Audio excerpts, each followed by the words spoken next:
esai, kalian juga tahu karya tulis ilmiah. Kemudian apa sih yang membedakan esai dengan karya tulis ilmiah?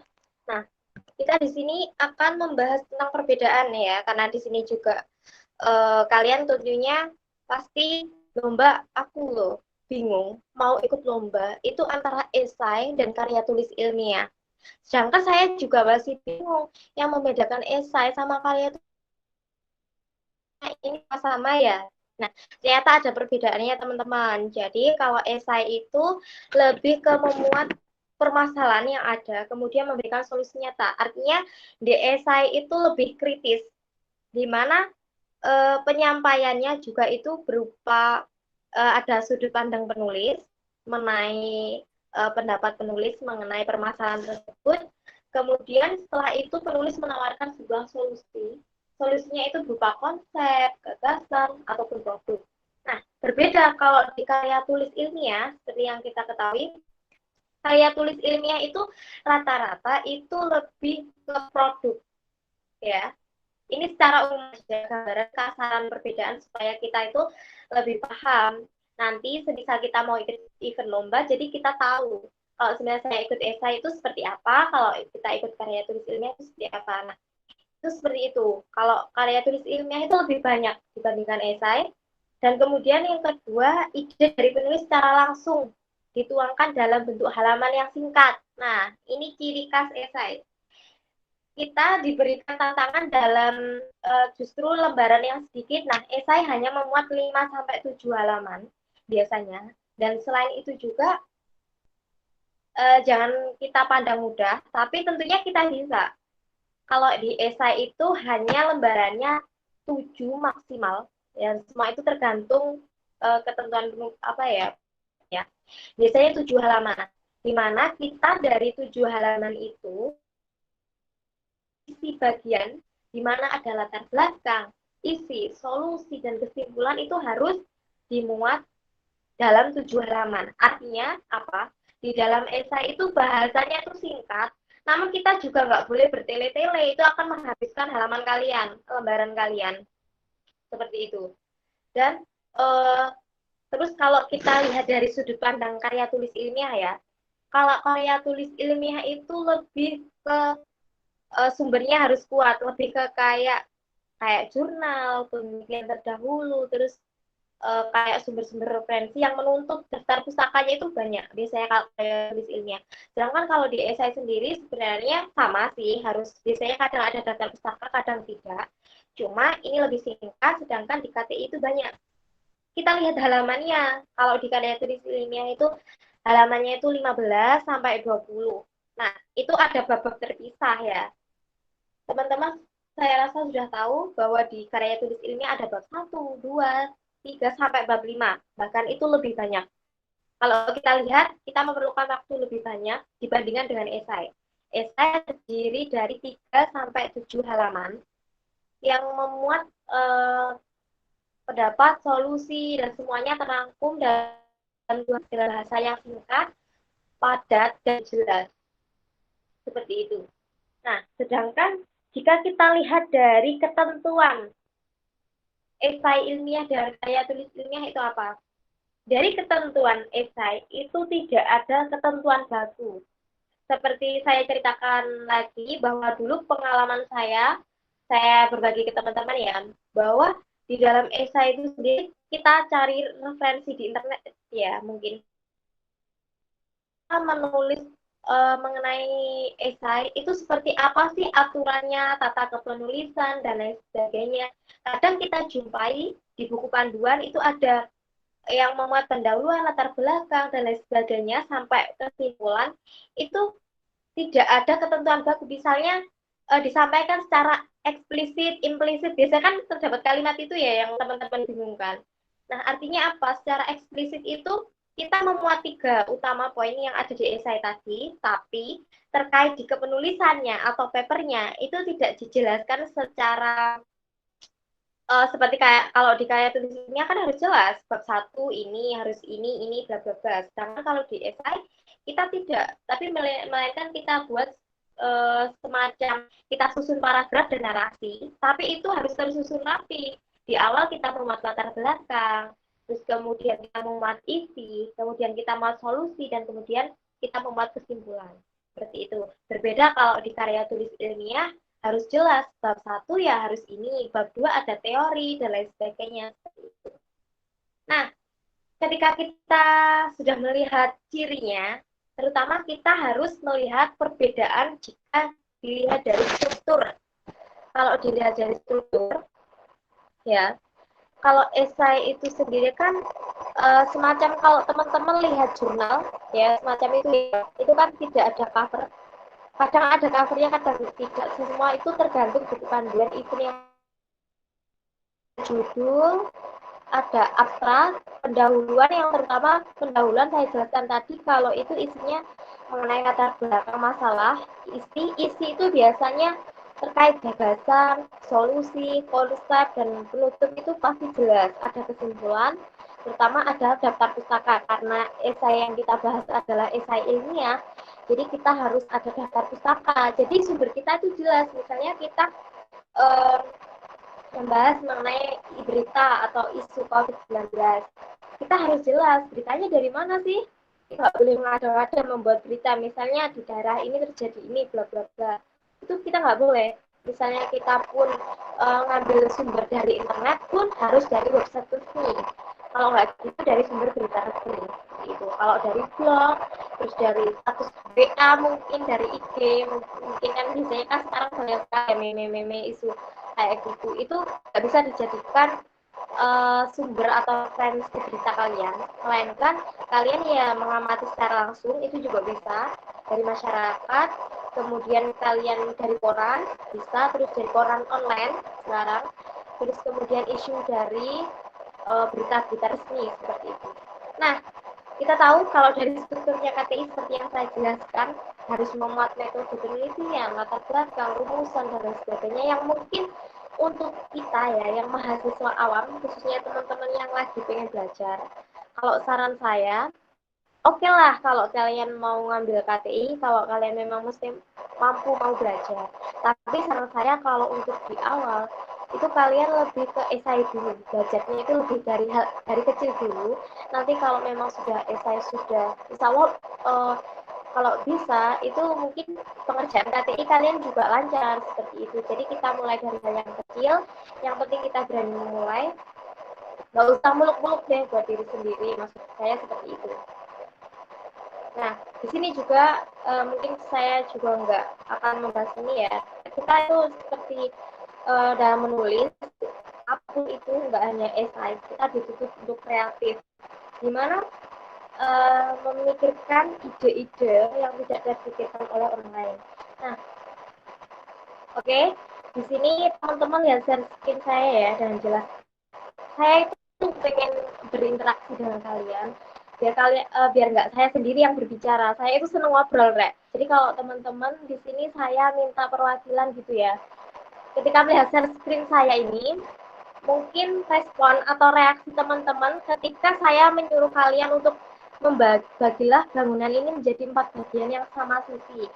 Mungkin teman-teman yang ada kertas di sampingnya bisa ya teman-teman yang ada kertas di sampingnya, saya minta tolong, mungkin moderator juga bisa ikut untuk membagi bagian yang sama sisi gambar bangun yang saya share screen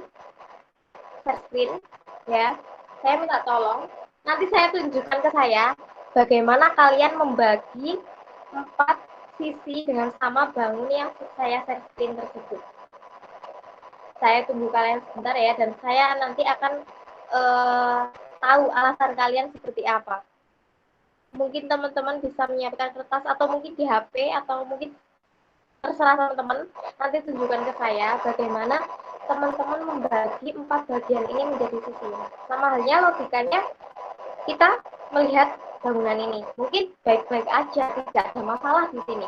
Tapi saya ingin melihat kreativitas teman-teman sebelum kalian terjun menulis nanti. Teman-teman bisa membagi 4 bagian sama sisi ini.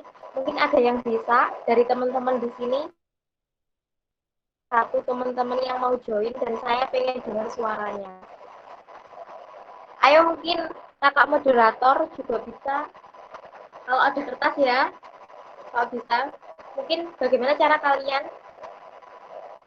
saya ibaratkan ini ya, kalian ketika melihat bangun tersebut yang mungkin terkesan biasa aja, tapi kalian bisa menjadi 4 bagian sisi, di mana sisinya itu harus sama. Mungkin ada yang mau satu aja, aku pengen lihat kalian yang semangat mau nulis, ide-ide kreatif kalian dimunculkan hanya karena melihat gambar ini. Saya Kak. Siapa? Ayo Dek. Dek Puput. Dek Puput atau siapa tadi yang berbicara? Iya. Sebentar, mana layarnya? Iki loh. Ya, mungkin sambil diceritakan ke teman-temannya. Oke, kita lihat. Oke, semangat sekali. Nanti saya perwakilan 2 atau berapa, kalau ada teman-teman yang lain nggak apa-apa. Coba lihat, tak lihat dulu, nggak jelas soalnya. Dek Puput, kok hilang gambarnya? Iya Kak, sebentar. Ya mungkin sambil teman-teman yang lain juga mempersiapkan ya, aku pengen lebih, kita interaktif gitu loh, kan ini diskusi. Jadi nanti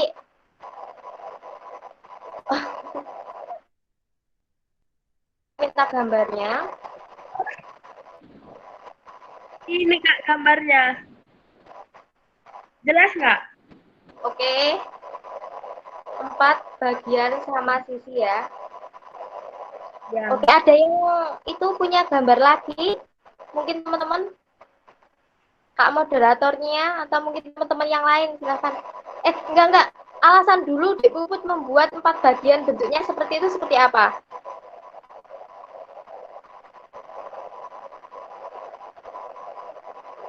Ya dibagi aja Kak ini. Kelihatannya kalau dibagi kayak gini tuh sama. Dan sama yakin kalau itu sama, udah Sama. Sama Kak. Kalau di oke ya. gambar yang Saya screen nanti mungkin teman-teman biar tahu. Ada yang punya gambar ya, terima kasih ya Dek Puput. Dek Puput ya. kan membaginya menjadi 4 dan kita lihat sama atau tidak, nanti jawabannya akan ada di slide saya selanjutnya ya. Oke Nanti Kak. kita buktikan gambarnya seperti punya Dek Puput atau tidak. Mungkin yang bisa mewakili gambar yang bisa membagi 4 bangun sama sisi, dan itu benar-benar sama gitu, nggak panjang sebelah ataupun kecil sebelah seperti itu. Terima kasih ya Dek Puput, saya butuh satu lagi teman-teman yang mau berkenan. Nah, ayo munculkan kreativitas kalian. Seperti apa sih? Ada yang mau? Kalau mungkin kalau nggak ada yang mau, saya minta Kak moderatornya, ada nggak ini? Coba.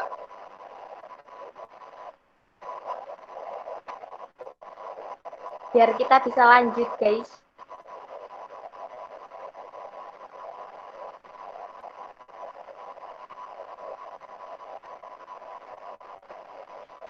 Oke ya, kayaknya juga waktunya udah malam. Kalau misalnya kita main-main nanti aja lah. Oke, terima kasih Dek Puput. Kita buktikan gambar yang di Dek Puput tadi benar-benar sama sisi nggak sih, gitu kan? Sempurna nggak sih? Kalau gambar tadi, nah Dek Puput itu membaginya 4 bagian dari samping, arah samping, bawah, dan atas ya. Itu mungkin menurut Dek Puput kan sama sisi, tapi sebenarnya kita lihat bersama-sama, sebenarnya di pojok bawah itu mungkin sebentar ya, saya gambarnya itu tadi. Nah, langsung aja ya ke jawabannya. Mungkin yang kalau teman-teman tidak terpikirkan. Nah, kalau kita ini maaf keluar sedikit karena memang ini sebenarnya itu sama. Teman-teman, ini kita lihat bahwa ini satu bangun, satu ya, kemudian 2, 3, 4. Apakah ada yang berpikiran membuat 4 bangun ruang bentuknya seperti ini? Belum Puput, kepikiran, Kak. gimana? Ya, sama tadi coba samakan sama yang share screen saya, tunjukkan ke teman-teman. Dan coba deh ukur, mungkin terkait panjangnya pasti ada yang berbeda. Nah, mungkin teman-teman sama halnya kita samakan dengan sebenarnya luar biasa imajinasinya kalian ketika saya memberikan sebuah gambar, kemudian kalian membagi jadi 4 bagian. Itu nggak salah deh, tapi di sini kita dituntut untuk berpikir yang mungkin tidak orang lain pikirkan. Nah, sama halnya kita ketika kita membagi 4 bagian ini, mungkin kan teman-teman tidak ngeh ya, mungkin barangkali seperti itu. Kalau oh ternyata masih ada bentuk lain loh daripada yang dibuat di Puput tadi, misalnya dibuat di Puput tadi bentuknya segitiga semua. Nah, ini Kak Maya ini buatnya bangun apa ini? Sama kan? Sama yang seperti tadi, itu 4, dan kalau kita ukur ini benar-benar sama, persis, dan ukurannya itu sama. Seperti itu. Dan kalau kita balik pun ya, teman-teman bisa lihat sendiri, kalau kita buktikan dari ukurannya, itu sama semua. Ini tuh satu bangun yang memang saya kopas, namun jadi 4 bangun ruang. Nah, ini sama, menutupkan sama kan? Ini sama semua, gitu seperti itu. Nah, lanjut ya, kita ke diskusi. Itu cuma buat refleksi kalian. Saya mau menangkap kalian untuk mungkin memunculkan ide dan kreativitas kalian. Nah, kurang lebih kalau kalian menulis nanti seperti ini. Nah, bagaimana sih cara memunculkan ide atau gagasan dalam perlombaan esai? Sama halnya ketika saya ibaratkan ketika melihat bangun ruang tadi ya, teman-teman. Ketika melihat bangun ruang tadi, tentunya kita melihat bangunan tadi itu nggak ada masalah ya, biasa aja gitu kalau kita mandang. Terus kita mau apain? Pertama kita mengamati dulu.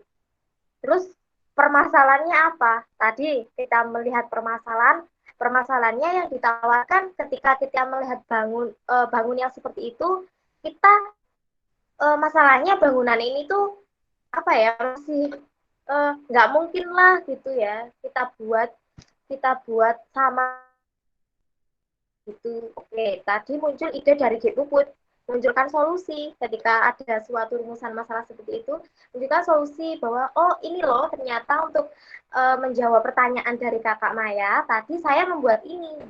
Sedangkan saya juga memiliki persepsi berbeda dengan Dek Puput ketika saya membuat soal seperti itu, dan kemudian saya menjawab dengan bangun yang sama, kemudian saya susun dengan sama semua, ternyata oh bisa loh. Nah, ini kalau kita ibaratkan ketika kita mencari ide atau gagasan ketika kita menulis, berarti kita harus memiliki kreativitas, ide yang tinggi yang harus kita munculkan. Dimana yang pertama ya, kita analisis dengan tadi, dan hasilnya ini refleksinya kita harus mencari permasalahan. Ketika masalahnya sudah ada yang menonjol spesifik seperti bangun tadi, sudah jelas di depan mata kalau ada bangunan. Nah, itu akan menjadi latar belakang kalian dalam membuat menulis. Pertama, ketika kita mengikuti lomba, kita harus menyesuaikan dari tema besar dan subtema. Nah, ketika kita mencari ide, sama seperti halnya tadi, kita harus memberikan ide atau gagasan yang tidak terpikirkan oleh penulis lain. Sama halnya tadi, ketika kita analogikan lagi, ketika Dek Puput mikir ini, loh, sudut pandang Kak Maya beda. Kak Maya milih ide ini, mikir ini. Nah, berarti ketika pertama sudah diberikan sebuah solusi, artinya jawaban dari Dek Puput, kemudian saya memberikan jawaban yang lebih solutif gitu loh, lebih benar-benar bisa dibenarkan gitu kan. Nah, jadi kita harus misalnya ide kita itu yang kita tuangkan harus benar-benar inovasi baru. Jika mungkin bukan penemuan baru, maka kita atau dari ide solusi gagasan kita itu seperti apa gitu. Yang beda dari penulis sebelumnya itu seperti apa. Kita nggak boleh sama ya. Kalau kita menulis terus sama kan itu artinya copy paste atau kita jiplak gitu kan karya orang lain. Seperti halnya tadi ketika saya menjawab pertanyaan, ketika saya sama menjawabnya seperti Dek Puput tadi, secara otomatis saya juga jawaban Dek Puput. Ketika saya memberikan sebuah solusi baru, jawaban baru, mereka saya menemukan sebuah inovasi gitu kan. Dan akhirnya memecahkan suatu permasalahan yang ada seperti itu. Kalau kita analogikan seperti tadi. Yang kelima atau yang terakhir ketika kita mau membuat apapun itu event, terutama esai ya, kita harus benar-benar itu bisa diimplementasikan dan direalisasikan di masyarakat. Artinya kita nggak perlu buat ide besar atau yang muluk-muluk, biasanya seperti itu kan, kita kesannya aku mau pengen kelihatan wow, berarti ide harus wow dong, harus bisa menyaingi penulis-penulis lain, nggak perlu. Kadang ide dari ide sederhana yang berhasil kalian buat atau kalian berikan solusi, terus kemudian kalian tuliskan, terus sekiranya itu solusi banget dari solusi sebelumnya atau memang belum pernah ada, jika itu harus sederhana tapi bisa menjawab suatu permasalahan, bisa mengatasi suatu permasalahan di masyarakat, dan tentunya konsep, terus ide, gagasan itu bisa kalian implementasikan ke masyarakat, itulah yang dinamakan solutif. Artinya meskipun ide kamu kecil, tapi untuk imbas atau ke peluangnya ke masyarakat itu besar, itu ide kalian sudah besar gitu loh. Seperti itu. Nah, di sini ada tulisan lagi ya. Teman-teman mungkin ada satu, maksudnya apa sih tulisan ini? Ayo satu perwakilan yang mau bicara, aku pengen dengar suaranya. Kak saya. Ya, Dewo lagi. Ini kok semangat sekali. Oke, oke, oke. Silakan jawab. Bersama satu tujuan. Oke, ternyata sebenarnya kalian itu ide-idenya itu apa ya? Sebenarnya sudah ada. Kreativitas kalian itu sudah mulai maksudnya berjalan gitu loh. Hanya saja kita perlu mengembangkan. Nah, terima kasih Dek Puput ya, sesuai diskusi malam ini kita satu tujuan Rek.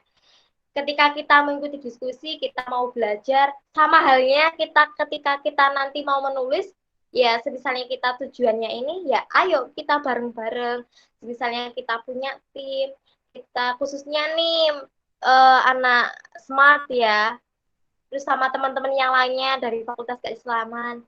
Kita ayolah bareng-bareng kalau kita pengen upgrade diri. Ayo kita satu tujuan. Kita maksudnya cari support system yang baik.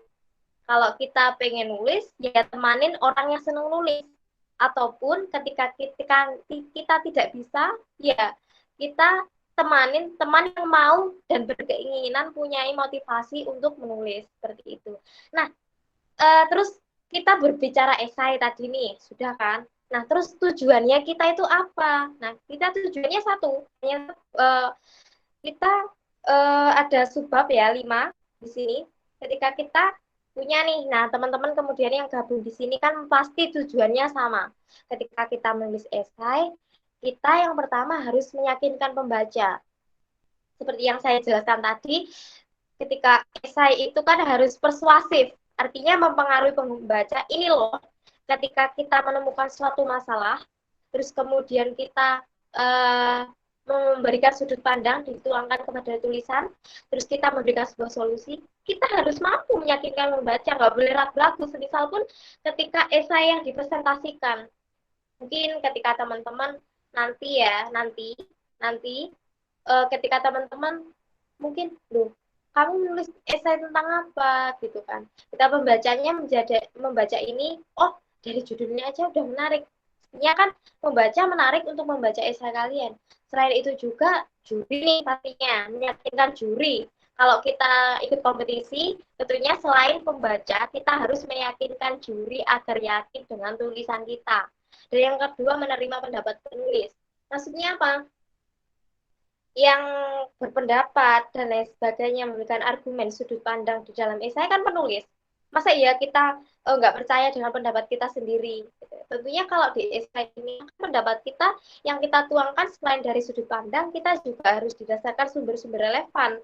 Tentunya kita nggak mungkin kata-kata mungkin di dalam esai itu tidak boleh dimunculkan atau kata-kata istilah sehari-hari, bahasa sehari-hari, atau sekiranya nanti menimbulkan kalimat keraguan. Nah, dari penulisnya saja sendiri sudah ragu, apalagi yang baca itu kan mikirnya. Jadi kita harus percaya diri ketika kita memberikan pendapat. Yang penting kita tidak sembarangan berargumen, dan biasanya itu yang ketiga ya, memberikan informasi mengenai topik yang dibicarakan. Iyalah, ketika kita mengambil masalah, ketika kita ada subtema, kita mengambil tema ini, misalkan subtema tentang COVID-19, tema besar ya, tentang dampak COVID-19. Terus kita ngambil subtemanya itu mengenai ekonomi. Ya jelas, kita membahasnya ya dari setelah kita pembahasan umum mengikuti esai, kita juga harus membahas mengenai informasi yang mengenai dengan tema besar. Setelah itu mengerucut ke subtema. Misalnya kita bahas ekonomi, ya kita bahas aja dampak-dampak ekonomi di masyarakat. Selain itu seperti apa sih, misalnya sebelumnya ada solusi dari pemerintah itu seperti apa, kurang solutif. Nah, ini PR kalian setelah kalian dan bersudut pandang. Kalian itu yang keempat nih ya, ini tantangan kalian memberikan solusi. Nah, ingat, setelah kita memberikan informasi topik, yang keempat kita harus memberikan solusi. Jangan kita jadi pengkritik, suka ngeritik, ya misalnya kita ngeritik pemerintah atau ngeritik apa ya, keadaan yang di masyarakat, kita hanya bisa mengkritik saja dari sudut pandang ini bla bla bla, tapi kita lupa, kita nggak punya solusi. Nah, ini PR kalian menulis, ketika kalian memberikan kritikan, sudut pandang, kalian juga harus memberikan tawaran solusi, ide, dan gagasan. Jadi yang kelima, nah, tujuanmu apa sih nulis esai? Dipublikasi kah? Dibuat maksudnya karya pribadi kah? Emang juga kalau dibuat karya pribadi. Atau mungkin dimuat di koran, atau mungkin event diperlombakan. Nah, sebenarnya kita harus tahu kalau misalnya kita dipublikasi, ya biasanya esainya ya yang memuat esai publikasi yang seperti saya jelaskan tadi, esai tajuk. Tapi kalau esai yang diperlombakan, nantinya pastinya tentunya kalian harus disesuaikan dengan menulisnya buku panduan yang ada diperlombakan, seperti itu. Nah, apa sih motivasi kalian ingin menulis dan berkarya gitu? Mungkin teman-teman di sini yang masih apa ya, diambang saya itu pengen nulis, tapi saya tidak memiliki motivasi untuk menulis.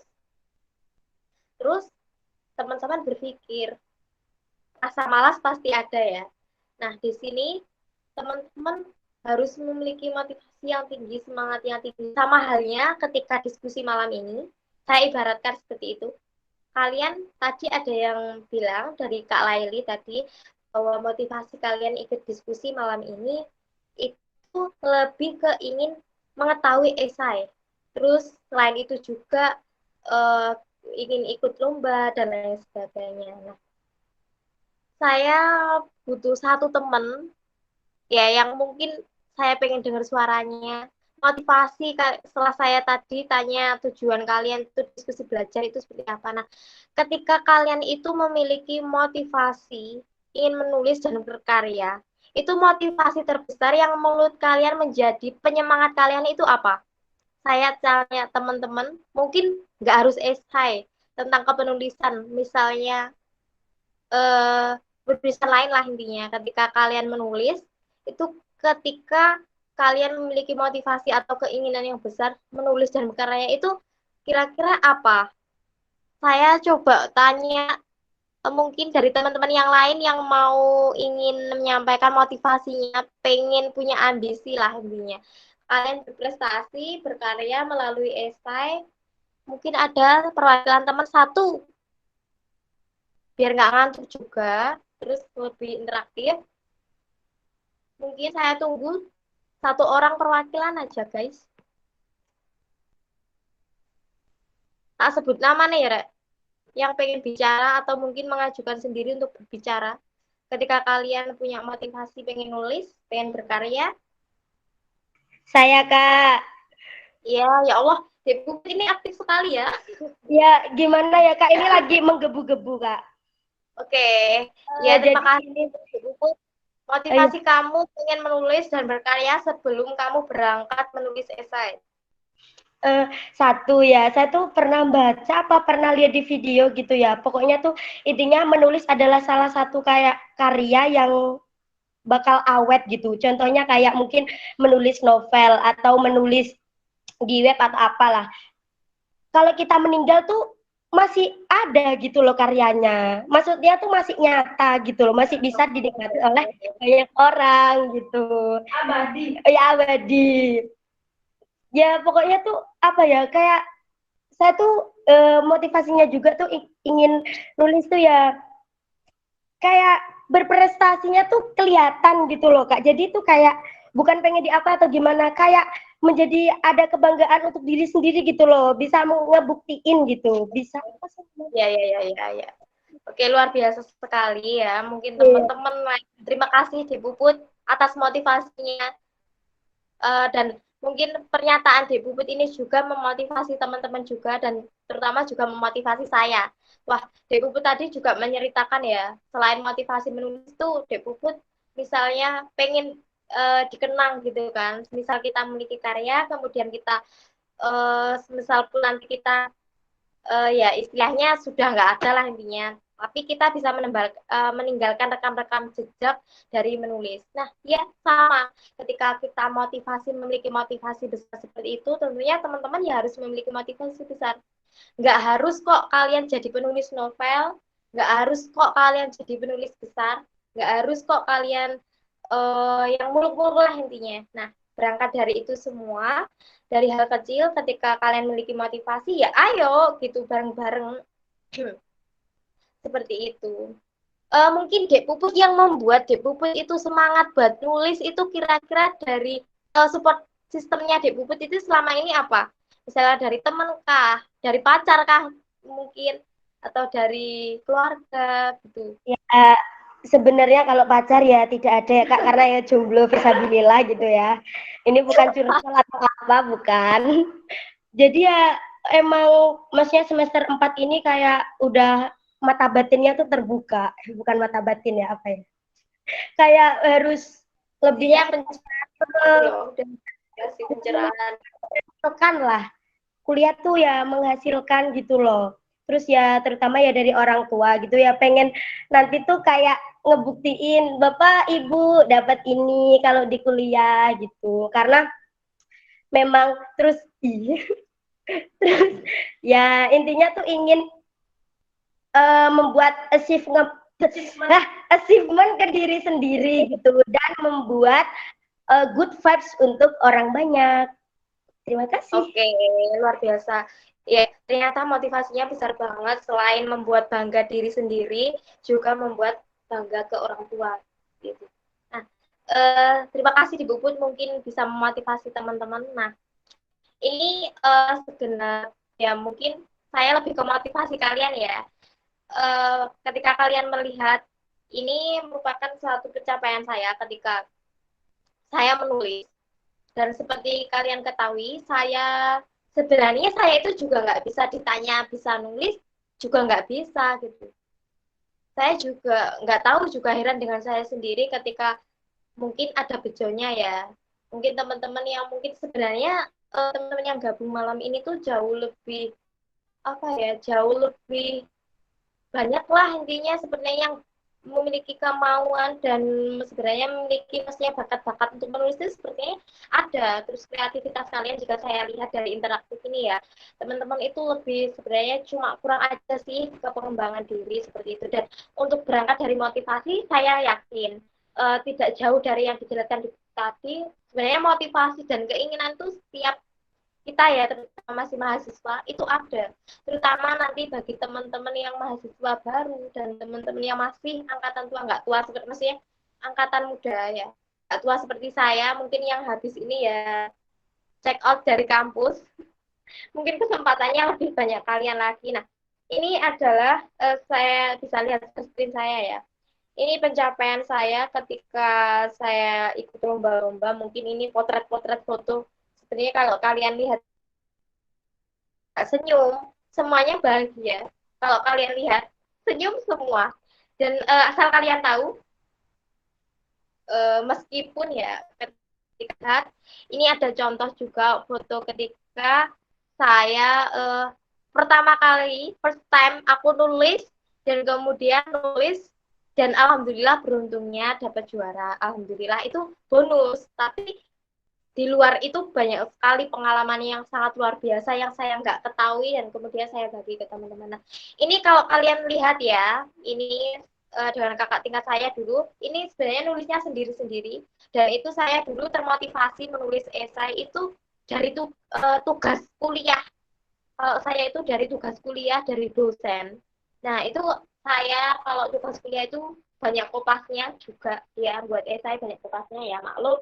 Terus kita lebih ke kayak materi seperti itu. Nah, setelah itu kemudian nggak sengaja juga saya melihat statusnya orang. Itu kok menarik dan itu sesuai mata pelajaran waktu perkuliahan itu. Nah, saya kemudian termotivasi oleh itu ketika saya, oh berarti saya sudah tugaskan dulu kan syaratnya kalau kuliah mata kuliahnya siapa ya dulu pokoknya adalah buat esai. Oh berarti ketika saya membuat esai di bangku perkuliahan, mungkin kalau di perkuliahan kan kita tidak dituntut untuk ini itu bla bla yang harus memang benar-benar esai ilmiah yang kita menuntut argumen. Tapi di situ saya belajar, oh ternyata ketika saya melihat esai orang-orang, ketika saya browsing melihat contoh-contoh dulu, saya juga belajarnya mandiri, Rek. Maksudnya kan masih maba, semester 2 saya pertama kali nulis esai. Itu saya belajar sendiri. Bahkan itu saya juga sempat kopas-kopas seperti itu kan namanya juga belajar, terus kemudian iseng ya barangkali bisa gitu. Nah kemudian saya kok nemu pamflet yang sesuai dan itu di status orang. Nah ternyata saya ikut. Kemudian esai saya itu masih biasa banget dan saya juga sendiri heran kok bisa lolos ya. Padahal esai saya loh cuma kayak gitu. Ternyata ketika walaupun kita nggak bisa, ketika kita mau memiliki keinginan itu pasti ada peluangnya gitu. Nah, ini adalah potret saya ketika maba semester 2 yang mungkin masih polos buku tapi selalu tersenyum. Kalau kalian lihat di foto semuanya nggak ada yang senyum paksa dan semuanya senyum ya. Terus setelah itu ini juga ketika saya di Solo, terus ada yang lomba-lomba bareng teman-teman. Nah, ini ketika coba kalian lihat sebenarnya di sini itu banyak sekali. Mungkin kalian melihat foto saya ini dari senyuman bahagia. Bahagia kan? Ya, bahagia karena bahagia. Tapi jujur, ketika di foto-foto saya ini, nah ini pojok sini ya, tengah ini, terus sama ini, yang pojok ini saya kursor ini, itu adalah senyum bahagia dari kegagalan. Asal kalian tahu, yang saya tunjukkan tadi di slide pertama ketika saya meraih suatu pencapaian. Nah, ini juga teman-teman, ini salah satu juga partner saya ya, ini yang pojok yang ikut kemarin di Solo itu ada Mbak Pipin yang insya Allah hadir di sini yang juga DPO UKMF Smart. Ini teman-teman udah kenal. Ini juga saya juga ada partner nulis dengannya juga. Terus kemudian di sini juga sebenarnya ada hadir partner Mbak Leli. Nah Mbak Leli itu juga partner nulis saya. Itu dari luar prodi.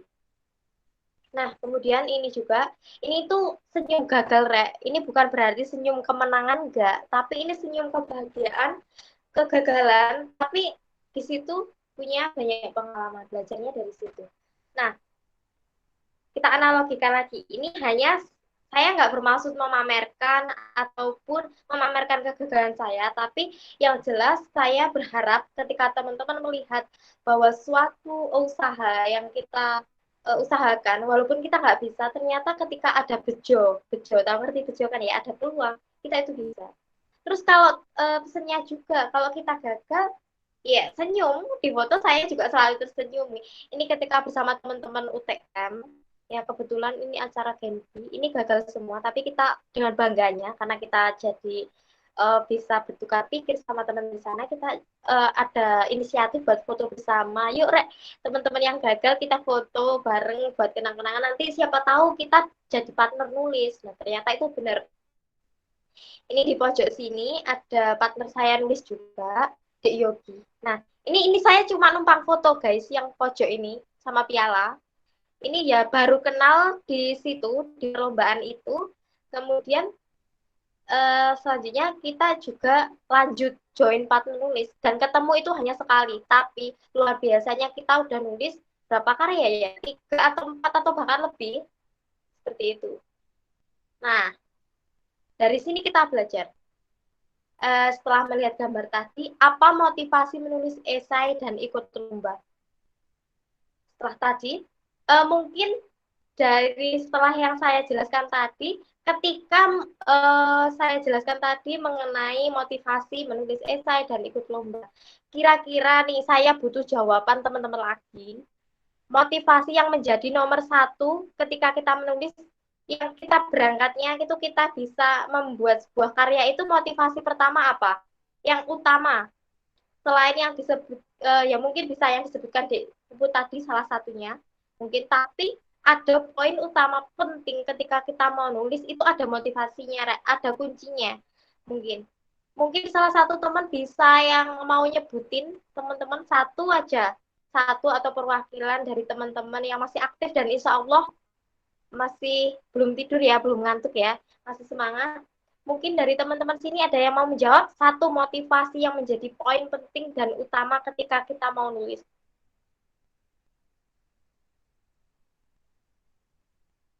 Saya, Kak. Iya, Dek Nur, ya, ayo motivasi Ya. satu yang menjadi satu utama. Kalau motivasi saya itu dalam menulis, kalau esai itu biasanya motivasi saya itu karena apa ya? Karena mau buat perubahan. Nah, membuat perubahan. Oke, satu kata ya, satu kata. Membuat perubahan. Terima kasih, Dek Nur. Iya, Kak. Ya, Dek Nur tadi menyebutkan ketika kita memiliki motivasi menulis esai dan ikut lomba, terus kita mau berkarya, mau wujudnya gimana sih? Nah, Dek Nur tadi menjelaskan bahwa kita mau membuat perubahan. Kita lihat di slide saya ya, teman-teman bisa lihat. Nah, nih. Ya, kita harus niat mau memulai dan mencoba.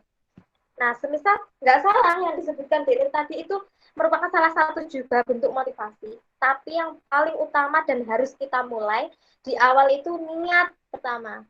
Niat mau, ketika kita niat saja, kebanyakan niat lah, cuma niat ini, terus kita nggak melakukan, ya nggak bisa kan. Nah, setelahnya kita memulai dan mau mencoba pastinya. Setelah kita memulai niat, kita memulai dan mau mencoba. Ketika kita mau mencoba, secara otomatis seperti salah satu motivasi yang disebutkan Dek Putri ataupun Dek Nur tadi ingin membuat sebuah perubahan. Ketika Dek Nur memiliki motivasi untuk menulis, ingin merubah dirinya sendiri menjadi lebih baik, berkarya, menjadi ya memiliki karya ya, seperti itu. Ketika kita tidak ada kemauan, ya tidak ada niat, tidak ada kemauan dan tidak mau memulai dan mencoba, apakah itu bisa terrealisasikan? Tidak bisa kan? Tidak bisa terrealisasikan. Nah, yang pertama kuncinya seperti itu. Jadi seperti kita pertama harus niat, mulai dan mencoba. Banyak sekali sih sebenarnya kalau kita lihat ya dari teman-teman itu sebenarnya potensi nulis itu ada. Hanya saja mungkin dari teman-teman belum tahu jalan cara mengekspresikan dirinya. Ketika dirinya memiliki ide, kita tuangkan kemana kan bingung. Nah, maka dari itu kita ikut diskusi belajar ini, kita mau arahkan kemana sih? Kita ingin berkarya, menulis, tapi membuat kita tetap semangat itu seperti apa? Nah, kemudian belajar, ya ini adalah malam ini ketika kita belajar mulai untuk dari teman-teman yang kemarin belum mengenal esai, setidaknya dari belajar diskusi ini teman-teman bisa mengenal lebih dalam seperti apa esai itu, terus bentuknya seperti apa gitu kan. Nah, terus resikonya gagal. Seperti yang saya analogikan tadi di foto-foto saya tadi, banyak sekali senyum-senyum kegagalan, namun kebahagiaan ketika kita mendapatkan pengalaman. Ya jelas lah, masa iya kita sudah mulai belajar, kita mulai eksekusi, kita nggak mau gagal gitu. Justru dari kegagalan itu, kita berangkat dari kegagalan, kita harus semacam membuat, bukan target sih, kalau kita target kan istilahnya kita mengharuskan ya. tapi semacam motivasi dari kita. Oh, hari ini loh aku buat esai, terus nulis esai kok nggak lolos ya. Berarti saya perbaiki lagi lah. Aku mau buat lagi yang lebih baik, mau konsultasikan ke kakak-kakaknya atau mungkin ke dosen. Itu is okay, nggak apa-apa. Terus setelah itu kamu ikutkan lagi yang sejalan atau sejenis, setema, seperti itu. Kalau gagal itu biasa, Rek. Jadinya kalian jangan takut gagal. Misalnya kalian belum punya peluang di ini, toh peluang kalian tuh masih banyak di lainnya. Yang selanjutnya, nah dulu saya pernah ceritakan, mungkin di pandemi COVID ini, mungkin jalan-jalan gratis ya. Jalan-jalan gratis ini sangat tidak mungkin untuk dilaksanakan. Itu berangkat dari motivasi saya ketika saya ikut lomba, itu saya harus bisa dong jalan-jalan gratis. Tentunya kan kalau dari Fakultas Keislaman sendiri ketika kita ikut lomba kan kita mengajukan proposal dan kendaraan. Enaknya apa? Ketika kita jadi ikut ketika kita sudah menulis, lolos, kita mengajukan proposal, kita itu jalan-jalannya didanai. Tapi insya Allah nanti terdepan kalau nggak salah, kesempatan teman-teman masih banyak kok, tenang. Semester depan itu udah tatap muka kayaknya. Misal itu tidak menutup kemungkinan, misalnya kalian nulis, dan alhamdulillah jika nanti diberikan kesempatan lolos, kalian ambil peluangnya, jalan-jalan gratis, seneng deh. Terus selain itu juga sudah dibiayai, terus kemudian apa yang menjadi bonus kalian? Ada relasi dari berbagai kampus dan bertemu orang-orang hebat. Nah, itu pengalaman terbesar ketika kita ikut. Selain itu juga kita bangga dengan alma mater sendiri, kita juga punya teman baru, tentunya yang sebelumnya belum kita kenal. Ketika kita hanya di Fakultas Keislaman atau bahkan hanya di UTM, kita hanya mengenalnya orang-orang itu aja. Ketika kita lolos, lomba, ikut final, ternyata, wow, ini loh, ternyata aku hebat. Ya, banggalah dengan diri sendiri atas pencapaiannya, gitu. Tapi nggak boleh sombong. Kita punya relasi, teman, dan orang-orang hebat. Bahkan sampai sekarang pun saya memiliki teman dari berbagai berhenti pada waktu lomba saja. Kita juga ada sempat misalnya butuh ini nih terkait bidang ini dan sebagainya, terkait motivasi motivasi kuliah maupun nulis, itu bisa dijadikan diskusi dengan ya tentunya kita menjumpainya dari berbagai kampus kan, maksudnya kita bisa punya tambah relasi selain itu juga. Nah, pengalaman ya ini justru motivasi terbesar ketika saya sebenarnya motivasi berangkat dari motivasi ini saya ke alurnya tadi sudah saya jelaskan. Ketika saya belajar ya saya sudah niat mulai belajar dan ternyata gagal, tapi nggak apa-apa, saya punya pengalaman. Nah, dari pengalaman ini motivasi saya juga sebenarnya. Jika materinya hari ini kan memang dasar-dasar esai dan motivasi menulis esai kan. Nah, di sini sebenarnya kalau saya jujur, saya pribadi sendiri ketika ditanya motivasi, saya itu kurang banyak. Bahkan mungkin saya juga termotivasi dengan teman-teman yang hadir pada saat ini. Kenapa kalian menjadi motivasi saya? Gitu. Karena berangkat dari pengalaman saya ketika saya gagal nulis, bonus ketika ternyata saya diberikan kepercayaan kepada teman-teman untuk diskusi belajar bareng mengenai pengalaman saya. Ternyata oh ini loh, seperti yang saya jelaskan tadi, yang seperti saya paparkan tadi ke teman-teman, ternyata saya pernah begini, Rek. Saya pernah jatuh, saya pernah bangun, saya pernah ini. Nah, motivasi aku ke kalian apa? Ya ini berarti saya nanti harus bercerita ke teman-teman tentang pengalaman saya. Berarti ketika saya menambah pengalaman saya, berarti saya lebih banyak memiliki banyak pembahasan kepada teman-teman, lebih banyak pengalaman yang bisa saya ceritakan dengan teman-teman. Seperti itu kan? Dan teman-teman kalian di sini itu memotivasi kalian, artinya saya harus mengupgrade diri saya sendiri. Dan tentunya di sini teman-teman juga harus memperbanyak pengalaman. Tubuh kalian itu masih semesternya masih masih muda lah intinya, masih punya banyak peluang. Nanti siapa tahu teman-teman di sini juga menggantikan saya atau teman-teman yang lainnya bisa diskusi sharing-sharing bersama seputar pengalamannya ketika menulis terutama. Nah, yang terakhir ini yang paling yang sebenarnya yang paling selain pengalaman tadi yang paling aku suka, tapi ini juga membahagiakan. ketika kita mendapatkan sebuah bonus. Bonusnya apa? Ya apresiasi, kita dapat piala, kita dapat sertifikat, hadiah, uang pembinaan. Masa sih iya kalian nggak pengen itu, tapi jujur dalam benak hati sendiri, selain pengen menambah pengalaman, jujur inceran piala, apresiasi, dan hadiah itu sebenarnya itu motivasi terbesar juga. Tapi itu bukan prioritas. Dan yang saya prioritaskan adalah pengalaman. Terkait itu, sebenarnya teman-teman pun kalaupun tidak meraih bonus, itu pun nggak masalah. Nanti ada di pengalaman, sampai ke pengalaman. Kalaupun nanti kalian mencapai di bonus, kalian dapat juara, dapat sertifikat, dapat hadiah, itu suatu pengalaman, menambah pengalaman yang sangat luar biasa. Selain kalian mengupdate diri kalian, kalian juga punya motivasi terbesar. Ketika saya sudah, oh ini loh, aku kemarin buat esai, kemudian saya gagal, kemudian saya ikut lagi, buat lagi, gagal lagi. Ketika saya mencoba perbaiki lagi, oh ini loh, saya akhirnya di ujung ini jawabannya. Saya dapat bonus, dapat sertifikat, dapat juara, apresiasi. Oh ini jawaban saya ternyata setelah saya jatuh bangun, ternyata ini bentuk untuk intinya kayak membahagiakan lah intinya ketika kita banyak sekali jalan rintangan, ternyata terus kita dapat apresiasi, dapat hadiah. Siapa sih yang nggak mau? Tentunya semua mau kan. Tapi pesan saya teman-teman nanti ketika menulis untuk terkait bonus dan apresiasi itu di akhir aja.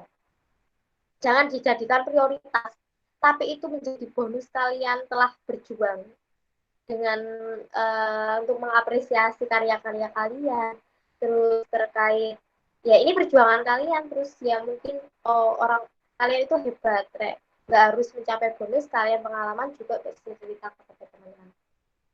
Nah ini setelah kalian mendapat motivasi ya bareng diskusi dengan teman-teman, apa sih yang harus dilakukan? Yang pertama, sebelum kalian nanti, insya Allah tanggal 10 kalau nggak salah ya, nanti lanjut ke pemateri 2 terkait sistematika penulisan esai. Kalau saya kan lebih ke dasar sama motivasi. Nah, selanjutnya, apa sih hal yang bisa kita ambil? Teman-teman harus ngapain setelah diskusi ini? Nah, kemudian yang pertama adalah perbanyak informasi lomba dan sharing di media sosial. Kalian tahu, di Instagram itu banyak sekali info-info lomba gratis, kayak info lomba gratis, info lomba dan beasiswa, info lomba nulis, banyak sekali. Kalian tinggal ketik info lomba aja udah muncul semua. Dan asal kalian tahu, saya juga kurang paham ya, mungkin karena saya terlalu banyak mengulik-ngulik mengstalker akunnya Instagram. Kalau teman-teman saya jamin di sini punya Instagram semua, itu saya mengulik-ngulik di Instagram itu hanya lomba-lomba saja, nggak tahu di beranda saya, IG saya itu yang muncul ya lomba-lomba itu aja, seperti itu. Dan ya kalau misalnya ketika lomba itu menarik dan saya pengen ikut ya saya screenshot kayak gitu. Nah setelah itu mencari relasi dan support system yang memiliki kemauan untuk menulis. Ini penting banget. Nah, saya sebutkan juga di sini, saya sebutkan kembali. Di sini saya juga memiliki partner. Di dalam fakultas sendiri ada, di luar fakultas itu sendiri ada. Kenapa sih tujuan saya mencari partner? Dan bahkan partner saya itu yang saya cari ketika dia yang bukan dia yang pinter nulis, enggak, tapi justru yang mereka mau gitu, walaupun dia belum pernah nulis, kalau mereka memiliki kemauan dan punya semangat, ya oke gitu loh, ayo gitu. Terus kuncinya juga teman kita itu harus support system yang baik. Artinya ketika kita memiliki teman, ketika kita kendor ya, ketika menulis udah deadline-nya loh 2 hari lagi, nggak mungkin kita bisa nulis selesai, nulis bla bla bla gitu kan. Ketika kita nulis esai nih pastinya kita nggak mungkin, ada teman yang lain megang, ayo kita bisa. Itu juga menjadi motivasi tersendiri. Terus perbanyak diskusi. Kalau dibilang diskusi, jujur saya sendiri misalnya diskusi itu lebih terbuka, seneng. Soalnya saya itu kalau orangnya banyak ngomong. Diskusi ketika kita sudah mencari relasi, punya teman, dan khususnya ini ketika kita di sini ya, orang-orang yang berkumpul di sini, aku yakin pasti ini juga memiliki motivasi tinggi untuk menulis. Soalnya apa? Ketika kita memiliki kemauan menulis, kita juga tidak hanya berhenti di situ saja. Misalnya ada nih, aku punya ide lomba ini loh, kita cari tadi, aku pengen nulis. Terus setelah itu kita nggak ada pembahasan lagi, itu nggak jadi, kita nggak jadi nulis, cuma ya berhenti gitu aja, atau bahkan kita buat grup. Ya, cuman nggak ada tindak lanjutnya seperti itu. Jadi teman-teman harus ada diskusi. Kadang diskusi di grup pun kita juga nggak hanya melulu membahas tentang penulisan esai atau penulisan yang lainnya. Kita juga guyon-guyonan. Dan jadinya kalau kita waktunya serius juga serius. Kalau waktunya diskusi kita diskusi macam apa ya? Namanya kalian harmonis. Jadi ya buat teman-teman kali ini ya PR-nya kalian harus memiliki relasi di mana temanmu itu mau diajak nulis dan memiliki keinginan yang tinggi untuk berkarya melalui penulisan khususnya mulai dari hal kecil yaitu esai. Kemudian setelah memperbanyak diskusi, nah ini tuangkan dalam sebuah tulisan. Tentunya setelah diskusi tapi isinya tentang membahas isu-isu ataupun membahas fakta yang telah kita peroleh, kita juga harus menuangkannya dalam sebuah tulisan. Jangan hanya ngomong aja, jangan hanya dalam diskusi. Untuk membuat karya kita harus menjadi sebuah tulisan. Nah, oke. Karena waktunya juga udah hampir habis juga mungkin. Di sini ada yang paham maksudnya slide saya? Mungkin teman-teman satu aja perwakilan ada yang paham slide saya ini maksudnya apa? Biar nggak ngantuk. Kalian paham? Konsep 13456? Atau mungkin nggak paham? Ada yang pengen mau menjawab, wes?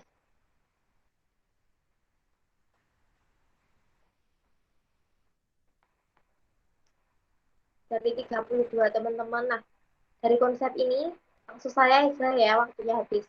Kalian paham kalau kalian itu tidak ada duanya. Nah, seperti kita lalui 1, 3, 4, 5, 6. Angka yang hilang itu adalah angka 2. Kalian itu tidak ada duanya ya. Terutama teman-teman yang berkumpul malam ini tentunya kalian harus paham dan sadar cara apa ya, tidak ada paksaan lah intinya untuk mengikuti diskusi ini bahwa kalian tuh nggak ada duanya. Ketika teman kalian yang lain memutuskan untuk rehat malam minggu kan ya, atau mungkin kencan bersama temannya, ketika kalian memilih diskusi, kalian pilih untuk semacam memiliki untuk motivasi untuk menulis, kalian itu nggak ada duanya, kalian itu spesial, hebat di sini itu kalian itu memiliki keinginan yang tinggi untuk menulis.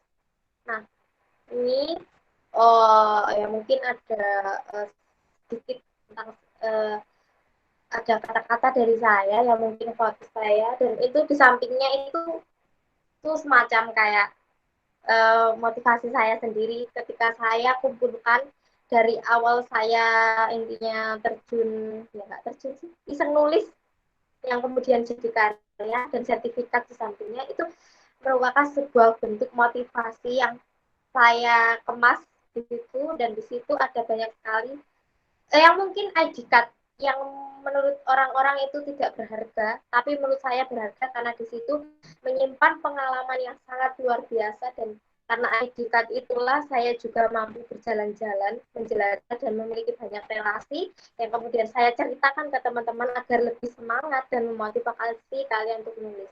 Nah, kata-kata dari saya ya buat teman-teman, lebih baik kita hanya bersyukur ya, karena masih diberikan kesempatan hari ini. Kita ya kalaupun kita hari ini gagal ya nggak apa-apa, kita semaksimal mungkin, kadang tidak sesuai dengan harapan kita, kita berekspektasi tinggi boleh, tapi kita juga tidak boleh untuk lupa mewujudkannya. Kita tidak lupa untuk mau mencoba, dan kita tidak boleh takut dengan kegagalan. Kata orang, ekspektasi bakal kalah dengan keadaan dan keberuntungan. Dan saya berharap yang hadir malam ini itu senantiasa beruntung, diberikan keberuntungan dan semangat yang tinggi, semangat pejuang literasi, dan seperti jargon kita, dan saya juga memakai mungkin PDH kebanggaan saya karena saya dilahirkan dari UKM Smart juga bisa menulis, dan saya juga memiliki motivasi untuk bersatu kita berkarya. Dan sekian dari saya, mungkin sedikit motivasi dan pengenalan dasar-dasar esai ketika saya berharap teman-teman bisa mengambil baiknya, mungkin ketika saya banyak bicara ada kurang lebihnya saya mohon maaf, mungkin saya serahkan ke moderator untuk langsung lanjut sesi tanya jawab, dan saya berharap teman-teman manfaatkan waktu diskusi ini sebaik mungkin. Dan saya berharap ketika saya yang chat saya nanti, ketika monggo mau chat saya, ketika saya longgar saya balas. Dan saya berharap ketika saya memberikan kesempatan bertanya dengan waktu yang cukup singkat ya, teman-teman manfaatkan sebaik mungkin. Dan saya nggak mau juga ketika nanti chat pembahasannya itu sama seperti yang ada di sini gitu. Nah, soalnya kemarin juga ada ya teman-teman yang mungkin saya karena terlalu sibuk atau lain sebagainya mungkin sebut belum saya jawab dan mau bertanya pada waktu ini, silakan monggo saya serahkan kembali kepada moderator. Baik, saya ucapkan terima kasih banyak kepada Kak Maya atas pemaparan materinya dan juga motivasi-motivasi yang luar biasa. Untuk sesi selanjutnya yakni sesi tanya jawab. Untuk sesi pertama saya buka 3 penanya. Agar lebih teratur mungkin dari penanya bisa yang ingin bertanya bisa chat di kolom komentar ya. Kemudian nanti akan saya pilih siapa yang saya perkenankan untuk bertanya. Monggo untuk teman-teman. Untuk chat, izin instruksi mungkin bertanya.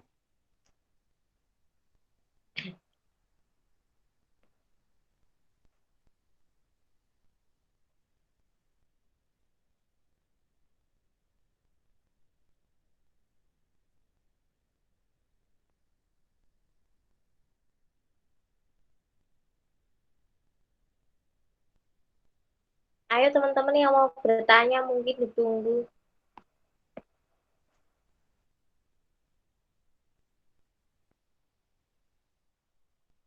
Jangan lupa ya teman-teman yang gabung sekarang terkait sistematika, nanti ada materi kedua insya Allah. Ini saya memang tadi sebenarnya mau menjelaskan sistematika, namun ternyata ada yang lebih kompeten untuk mengisi terkait sistematika. Jadi teman-teman nanti jangan lupa gabung di pemateri kedua tanggal 10. Mungkin terkait sekarang teman-teman bisa menanyakan terkait motivasi ataupun lainnya, khususnya esai. Silakan.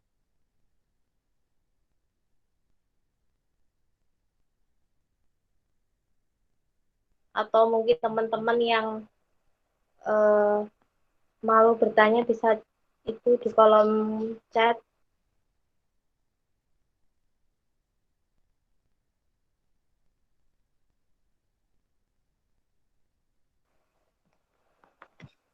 Atau dari kakak moderatornya mau tanya. Apa ya? Baik, izin bertanya Kak. Oke, silakan. Ini terkait karya tulis ilmiah ya. Kayak semisalnya karya tulis esai itu kan dalam bentuk tulisan. Kemudian itu saya melihat itu mayoritas dari karya tulis ilmiah itu tidak ada realisasinya. Jadi hanya dalam bentuk tulisan.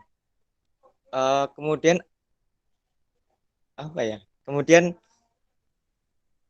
itu bagaimana untuk adanya realisasi dari karya tulis ilmiah yang telah kita buat itu. Semisal kita menjuarai perlombaan tentang esai. Nah itu kan yang saya lihat itu cuma hanya dalam bentuk tulisan. Jadi untuk realisasi itu hanya apa ya? Tidak ada realisasinya. Hanya sebuah solusi dari hanya sebuah solusi yang dituangkan dalam sebuah tulisan.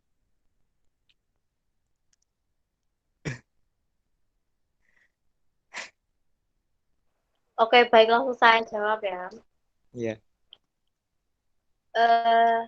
Pertanyaannya bagus. Emang sejauh ini saya lihat juga ketika banyak lomba-lomba itu kan rata-rata teman-teman itu ada permasalahan, terus teman-teman menjawab sebuah solusi dengan ide gagasan teman-teman. Nah, ketika saya jelaskan tadi bahwa kalau bisa solusi dan ide itu diimplementasikan dan pengalaman saya ya dulu ketika saya sebenarnya gini, ketika saya ya alhamdulillah masih diberikan kesempatan walaupun saya hanya yang paling banyak kan jadi finalis kan penting pengalamannya juga.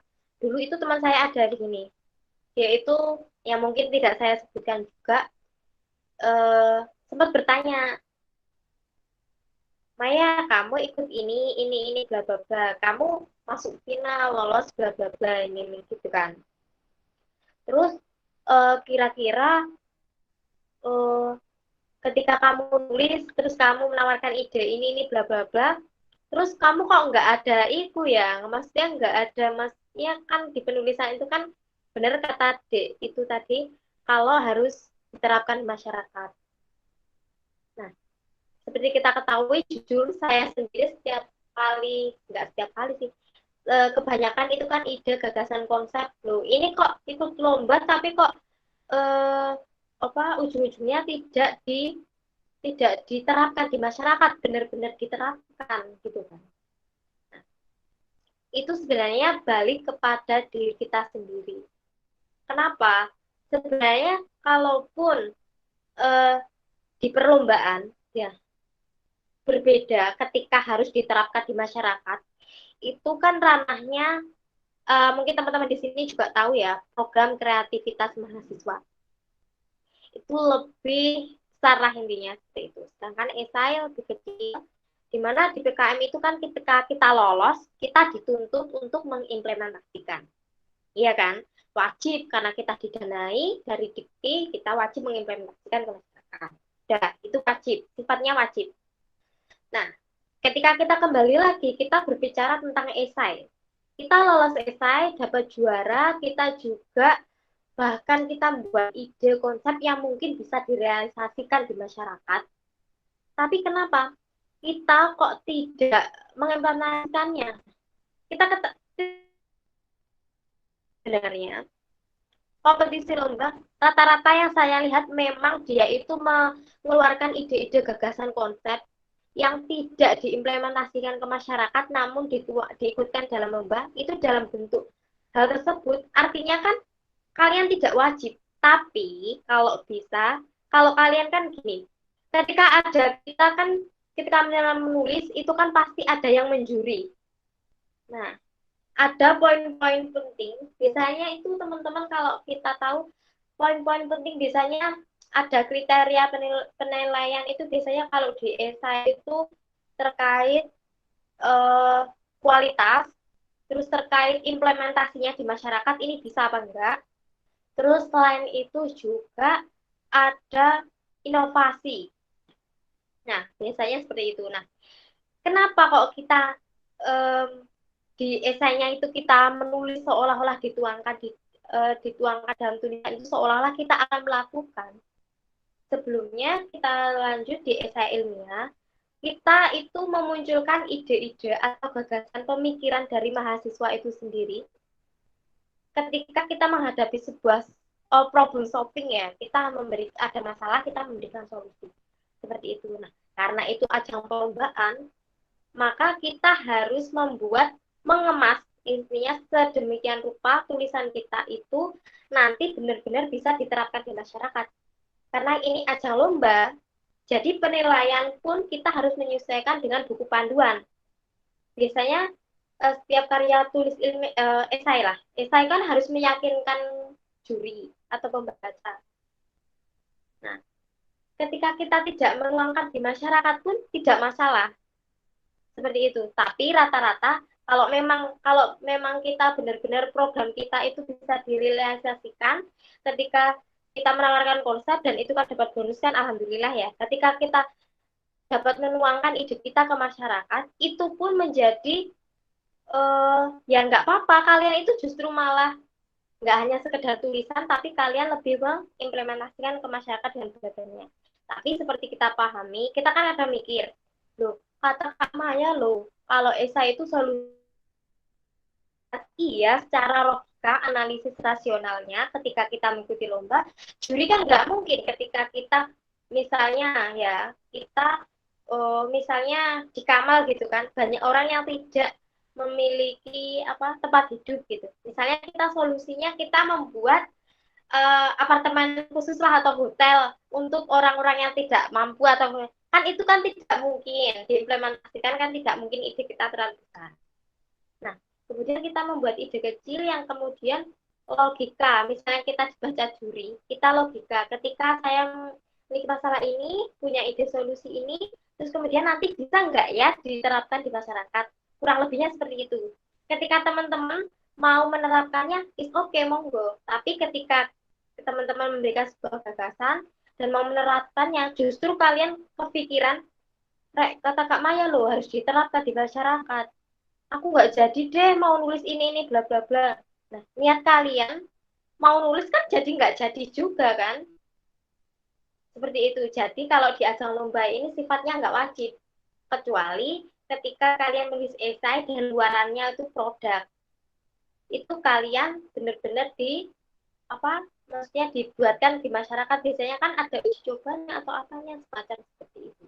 Jadi buat teman-teman sebagai belajar kan, kompetisi itu kan sebagai kita belajar dari untuk mengapresiasi karya kita, menuangkan semacam kita diberi tempat. Ketika memiliki ide ya kita diberikan tempat, lagi kita bisa dikompetisikan, kenapa tidak? Jika bonus kita mendapat hadiah. Jikapun kita mau mengimplementasi benar-benar ke masyarakat, itu tergantung dari diri kalian sendiri. Itu malah bagus. Seperti itu, Dek. Berbeda kalau kita luar konteks dari saya, kita tahu dari PKM. Kalau PKM itu kita tahu, misalnya kita lolos di Danai Dikti, ya kita memang wajib karena memang dari ketentuan di pedoman PKN kan emang harus diterapkan di masyarakat dan harus benar-benar real. Kita juga ada laporan. Kalaupun kita melihat lomba esai, misalkan kita kan udah dapat bonus hadiah, terus kita dijanai segini. Ketika harus dibuat laporan ketika kita sudah melaksanakannya ke masyarakat, itu pun bisa jadi itu harus diterapkan di masyarakat. Tapi yang kita ketahui sejauh ini kan kompetisi dan bentuk hadiahnya kan hanya untuk apresiasi, bukan untuk pendanaan diimplementasikan di masyarakat, beda dengan PKN. Jadi teman-teman, maksud saya dari logikanya mampu diimplementasikan di masyarakat itu untuk logika ketika nanti di komen juri ataupun dan sebagainya, ataupun ketika kita bisa dipublish. Nah, lumayan tuh buat pembaca, atau bahkan pun kalaupun yang membaca itu permasalahannya sama. Nah, siapa tahu itu mengambil ide kalian untuk diimplementasikan dan untuk mengatasi masalah yang sama kalian bahas topiknya. Jadi itu ya, Dek, semacam kayak itu. Jadi kalau mau dilaksanakan itu lebih bagus, tapi ketika kamu laksanakan itu menyita waktu dan membutuhkan dana yang cukup banyak misalnya. Kalian hanya menyumbangkan konsep aja seperti itu. Ya, itu, Dek. Mungkin pertanyaan selanjutnya. Ya, paham ya maksudnya? Iya, Kak. Paham, Kak. Terima kasih untuk jawabannya. Jangan jadi jangan jadi terlalu acuan. Ketika saya nulis berarti saya harus menerapkan di masyarakat. Kita lihat aja tujuannya kita nulis itu untuk mengikuti lomba ini, berarti kita harus memenuhi persyaratan dari lomba ini. Bisa dilanjut. Lihat komentar. Saya bacakan kok nggak mungkin. Dilanjut ke pertanyaan selanjutnya, Kak. Oke, iya. Oke.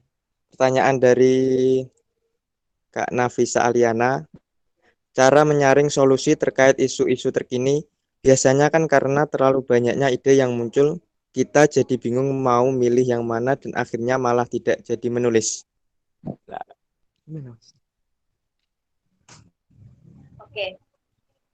Kita menyikapi permasalahan ketika kita mengalami masalah, terutama kita kan harus memunculkan ide, ya. Terus ketika kita sudah memiliki ide, oh ternyata aku browsing nih, oh ide ini loh sudah ada. Terus ketika saya memiliki ide ini lagi, oh ternyata lo sudah ada, wes nggak jadi, ini sudah menjawab semua, idenya sudah terjawab, gitu kan? Ini seperti itu. Suama saya seperti itu. Bagaimana cara menyaring ide? Nah, seperti saya ketahui, ide itu nggak harus benar-benar murni dari kita atau inovasi yang baru. Tapi ide yang bagus itu ketika ide itu belum pernah ada sebelumnya. Dan itu benar-benar baru dari kita. Nah, ketika kita menyikapi permasalahan, misalnya kita ada masalah tentang COVID-19, terus ada muncul ide mengenai tentang apa ya, hand sanitizer mungkin ya, mungkin seperti itu. Terus, wah ini loh udah idenya udah biasa. Terus kalau misalnya ada COVID-19, terus kira-kira hand sanitizer ini udah biasa dipakai masyarakat. Kita, terus apalagi nih yang biasanya cuci terlalu biasa. Itu kan ya. Nah, untuk membuat ide baru ketika kita ingin menulis, kita memang langkah pertama kita explore Google, kita melihat info-info yang ada di Google, berita misalnya solusi yang pernah ada apa. Nah, PR kita adalah seperti yang saya analogikan tadi, ketika saya memberikan bangun ruang, mereka Dek Puput menjawab ini, saya menjawab ini. Berarti saya dituntut untuk memikirkan ide yang tidak terpikirkan orang lain atau bahkan terpikirkan oleh orang tersebut. Nah, ini tantangan terbesar kita ketika kita memiliki sebuah ide, jangan berhenti. Ya, siapa tadi? Jangan berhenti ketika kita, wah ini ada masalah, tapi solusinya loh udah ada. Jangan berhenti di situ. Misalnya kita tahu solusi masalah COVID-19, terus kita ada hand sanitizer, itu kan sudah biasa. Kita memodifikasi penemuan yang sudah ada. Misalnya nih, kita membuat hand sanitizer alami dari, misalnya yang udah pernah ada ya, dari apa kemarin, aloe vera atau apa gitu kan. Misalnya itu sudah ada. Terus hand sanitizer dari alkohol sudah ada. Nah, ayo kita buat penemuan baru. Misalnya ya kita coba-coba dulu memang pertama. Kita buat yang beda, kira-kira apa, tapi kita modifikasi biar nggak sama. Itu seperti apa? Misalnya kita ubah dari daun sirih atau ekstraknya daun sirih dan sebagainya. Temanku kemarin ada juga yang dari buat itu pas waktu KKN, jenis sanitizer dari daun sirih. Nah, itu sebenarnya kita berangkat dari situ. Awalnya udah ada biasa sanitizer dari alkohol, terus ada yang dari aloe vera. Oh, berarti saya misalnya ide sudah ada, berarti saya harus memunculkan ide baru. Nah, itu tantangan terbesar. Nah, kenapa itu bukan salah sih? Misalnya kita stagnan di situ, itu nggak salah. Tapi langkah yang harus kita ambil, kita harus mampu mencari ide lain lagi, yaitu ide modifikasi. Misalnya yang pernah ada ini, udah pernah ada ini. Berarti bagaimana sih modifikasi yang membedakan saya, walaupun sama pun itu pun nggak apa-apa, tapi kamu harus menonjolkan modifikasi. Artinya pembaruan dari ide yang ada sebelumnya. Misalnya nih, ketika tadi yang saya jelaskan hand sanitizer dari alkohol. Ketika terlalu lama kita pakai, itu kan mengakibatkan tangan kita itu kan kering ya, rusak atau gimana gitu kalau kita terkontaminasi dengan melulu dengan hand sanitizer. Nah, kemudian kita buat yang alami ketika kita membuat dari daun sirih atau apa tadi, itu lebih alami. Jadi ketika kita pakai sewaktu-waktu pun itu kan lebih maksudnya fleksibel, intinya kita nggak ada masalah karena itu bahan alami. Nah, berarti keunggulannya apa? Ketika dibandingkan dengan solusi yang pernah ada dari alkohol tadi, itu kan nggak alami. Ketika kita membuat yang alami, oh ini lebih solutif, terus kemudian juga lebih murah, terus kemudian aman. Nah, itu keunggulannya. Jadi, untuk yang tanya tadi, siapa tadi? Itu PR-nya ketika kamu menemukan sebuah masalah, terus kamu muncul ide gagasan, dan ternyata gagasanmu sudah pernah ada sebelumnya, itu kamu jangan berhenti. Ketika kamu jangan berhenti, kamu ya harus membuat memunculkan ide-ide baru.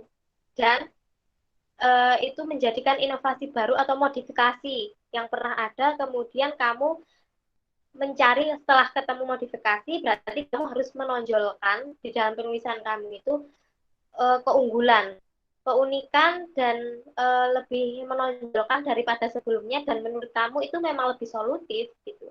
Seperti itu jawaban saya. Jadi mungkin kesalahannya terbesar ketika kita menemukan ide adalah berhenti. Ketika sudah ada ide lain kita berhenti, itu kesalahan terbesar. Ya, seperti itu. Jadi kalau bisa ya jangan berhenti, munculkan kreativitas kamu gitu loh. Seperti itu. Baik, terima kasih Kakak Paham? atas jawabannya. Mungkin tanyakan dulu apakah sudah paham atau ada tambahan pertanyaan Untuk lagi. untuk pihak penanya, Kak Aliana, apakah bisa dipahami? Oh, baik, terima kasih jawabannya. Udah Kak, Oh paham ya, Kak. Bisa lanjut ke pertanyaan selanjutnya Kak. oke. Oke. Dari Kak Vicky Adrian Yahya, izin bertanya, apakah saat mengikuti PKMK, seberapa penting kenyataan produk untuk mempengaruhi nilai penilaian presentasi dalam lomba? Terima kasih. Ini tadi bahasnya apa? PKMK dah. Ih, Ya nggak apa-apa mungkin oh, karena ya mungkin nggak apa-apa ya saya. Sebenarnya sama ya. Pak, aku nge-lag. Terkait apa tadi Dek? Saya ulang-ulang bentar-bentar. Intinya.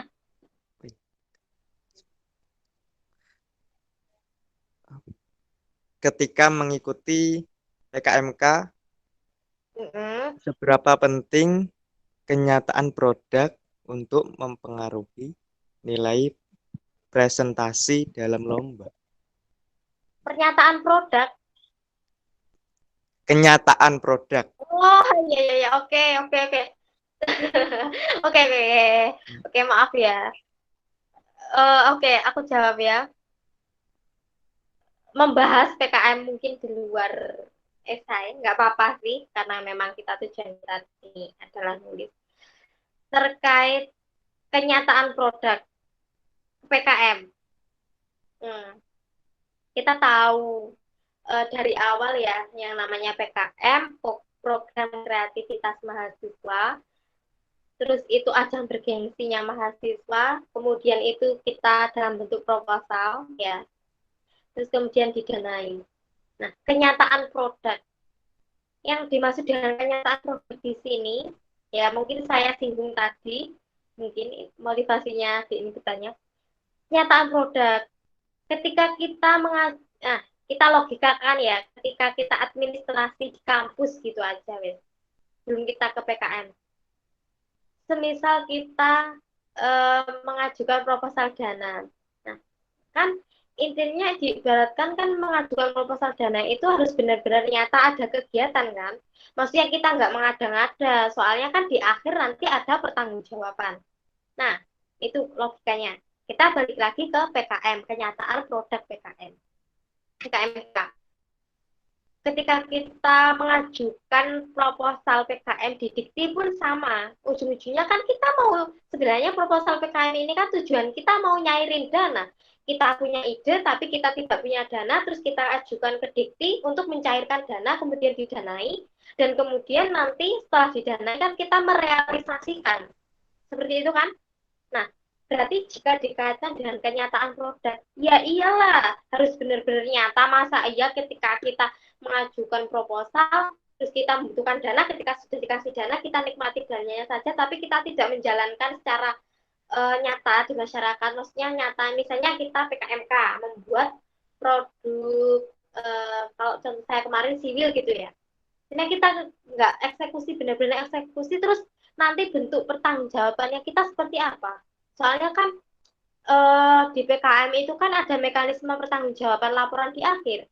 Misal kamu membuat PKMK dengan produk A gitu. Berarti kamu nanti ketika mendapat pendanaan, kamu juga harus mengimplementasikan tersebut dan dana tersebut harus digunakan untuk proyek kamu. Intinya proposal itu kan proyek yang mau kamu jalankan. Terus terkait mungkin ya memang saya juga belum pernah timnas gitu ya, lolos pun masih tingkat univ terkait PKM. Saya ibaratkan di presentasi bisnis plan ya. Kalau PKMK itu lebih misal di ajang lomba itu sama dengan bisnis plan. Ketika kenyataan produk dalam presentasi itu berpengaruh banget, Rek. Semisal kita bisnis plan, saya kemarin itu ikut bisnis plan itu buat produk Colmilk dan aloe vera. Itu susu jagung dan aloe vera yang mungkin tanaman hias itu teman-teman ketahui. Itu dijadikan minuman. Itu ketika waktu presentasi, ketika finalis, itu saya harus benar-benar membawa produk aslinya Dan kebetulan itu kan dulu itu lombanya di IAIN Madura Pamekasan dan gampang basi juga. Itu tantangan terbesarnya. Sebenarnya saya itu kalau cuma presentasi aja, modal presentasi sama foto, itu kan nggak mampu menguatkan juri. Tapi kalau bedanya, kalau kita membawa faktanya, nyatanya produk itu di depan juri, terus juri juga nyoba, itu juga mempengaruhi presentasi. Oh, ini loh, nggak hanya sekedar gambaran, nyatanya ternyata ini, semisalnya produk ini jagung dijadikan susu sama tanaman hias, yang aloe vera itu lidah buaya itu Rek. Itu ternyata rasanya begini. Oh, berarti ini kreativitas anak ini tinggi dan ternyata benar-benar enak, kemudian juga menyehatkan juga. Nah, itu memiliki nilai plus. Jadi kalian nggak hanya sebatas modal foto, modal gambar gagasan, modal ide, tapi kalian juga seperti kayak menunjukkan di depan jurinya kayak gitu loh. Jadi itu kayak poin plus, oh anak ini loh benar-benar praktek, nggak hanya cuma modal foto, nggak hanya cuma kayak gini gitu. Jadi masalah kenyataan produk, baik itu di PKMK, tapi esai juga ada loh. Dulu temanku esai itu ada yang membuat uh, jelly dari kelor kalau nggak salah. Itu juga ada dibawa juga. Teman-teman, ternyata esai itu nggak melulu tentang argumen atau pendapat solusi yang berupa gagasan, tapi juga bisa produk. Dulu itu temanku juara di waktu di Solo. Ya, di waktu di Solo, temanku ada yang buat produk jelly dari kelor. Itu sebagai camilan kesehatan, ya nggak camilan sih, makanan kayak kesehatan gitu kan buat teman-teman yang jarang memperhatikan kesehatannya. Itu dapat juara satu, Rek. Jadi jangan kira ya, jangan teman-teman kira yang menghasilkan produk itu hanya PKMK atau bisnis plan saja, tapi di esai juga, bahkan di karya tulis ilmiah pun juga bisa. Seperti itu. Jadi keterkaitannya intinya, kenyataan produk itu sangat mempengaruhi juga di waktu penjurian. Beda kalau konsep gagasan itu mungkin lebih ke kayak gambaran. Jadi nggak harus diimplementasikan, tapi kalau terkait produk ya harus benar-benar kita harus membuat dan benar-benar ada gitu. Bahkan konsep project pun itu ada miniatur. Temanku kemarin esai ada yang buat miniatur dari pengangkut sampah di Kamal, pokoknya ada di Pelabuhan Kamal. Itu nggak harus membuat rancangan yang besar harus dibawa ke kampus, enggak, tapi membuat konsep miniatur dari kardus seperti itu. Ya seperti itu sih, mempengaruhi juga dari juri. Oh ternyata seperti ini gitu. Nggak hanya gambar saja. Itu deh, mungkin yang bertanya tadi sudah paham atau belum terkait kenyataan produk. Tapi ingat ya, kalau di PKM terus misalnya kalian lolos ya harus benar-benar itu dilaksanakan dan produknya harus benar-benar bisa ada gitu loh. Nggak hanya gambar, akan mengajukan dana itu untuk direalisasikan gitu. Mungkin sudah paham atau belum jawabannya?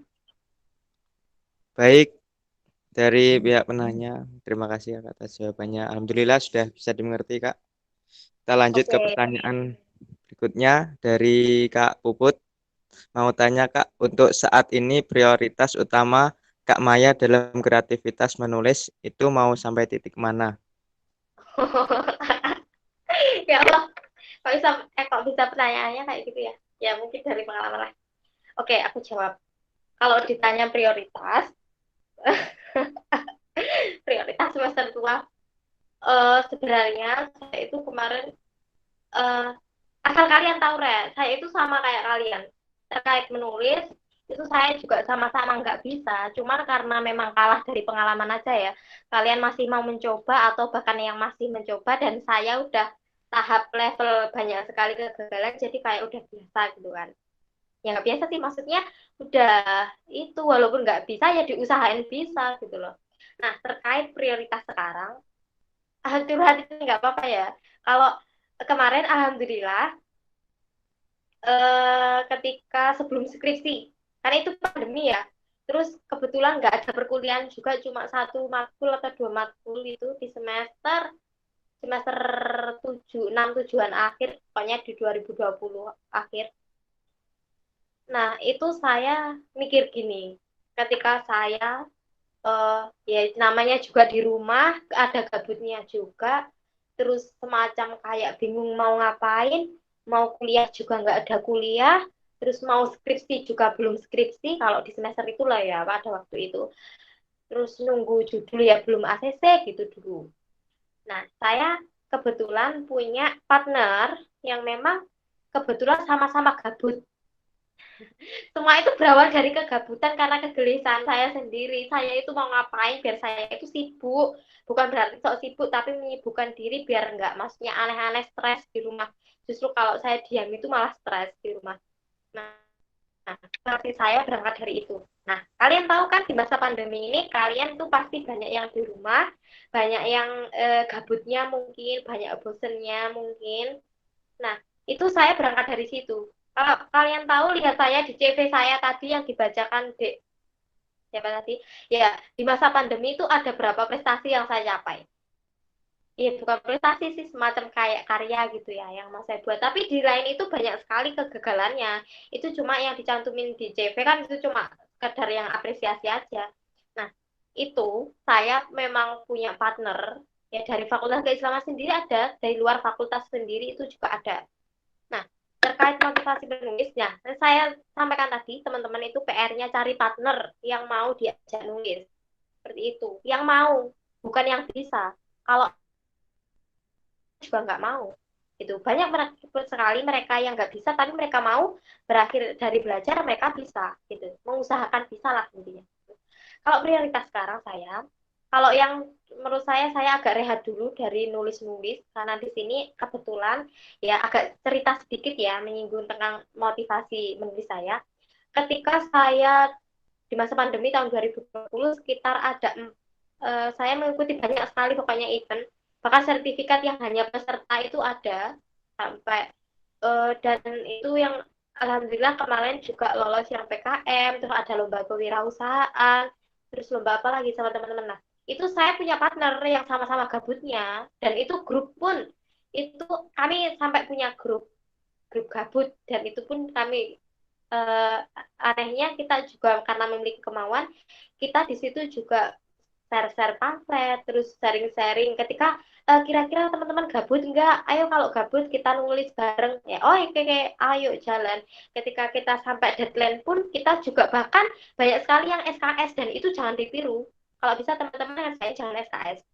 Itu banyak yang karya yang hanya SKS. Tapi itu modifikasi dari karya-karya sebelumnya yang gagal, kemudian kami permak lagi. Jadi nggak apa ya, nggak memulai dari nol gitu loh. Ya kalau memulainya dari nol sudah kemarin-kemarin dari kegagalan berarti itu tinggal modifikasi. Aku lo punya pamflet ini, cuman ini tinggal modifikasi aja biar kita sama gitu kan. Itu udah bareng-bareng, bahkan itu SKS juga.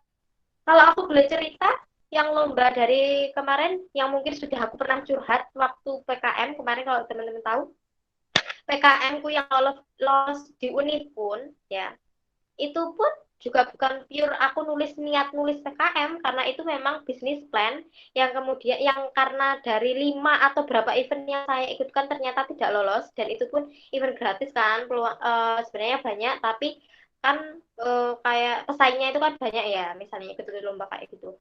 Nah, kemudian kami modifikasi, kami ikutkan PKM di rumah, ya itu belum pengumuman. Kemudian kami modifikasi lagi, oh ternyata kok ada sih pamflet yang serupa gitu sama bisnis planku. Kami modifikasi, diikutkan di lomba kewirausahaan. Selagi kita di ketentuan tidak ada, misalnya lomba karya ini belum pernah diikutkan lomba dan selain itu juga belum pernah lolos ataupun publikasi, kalian itu boleh memperbaiki dan modifikasi kalian.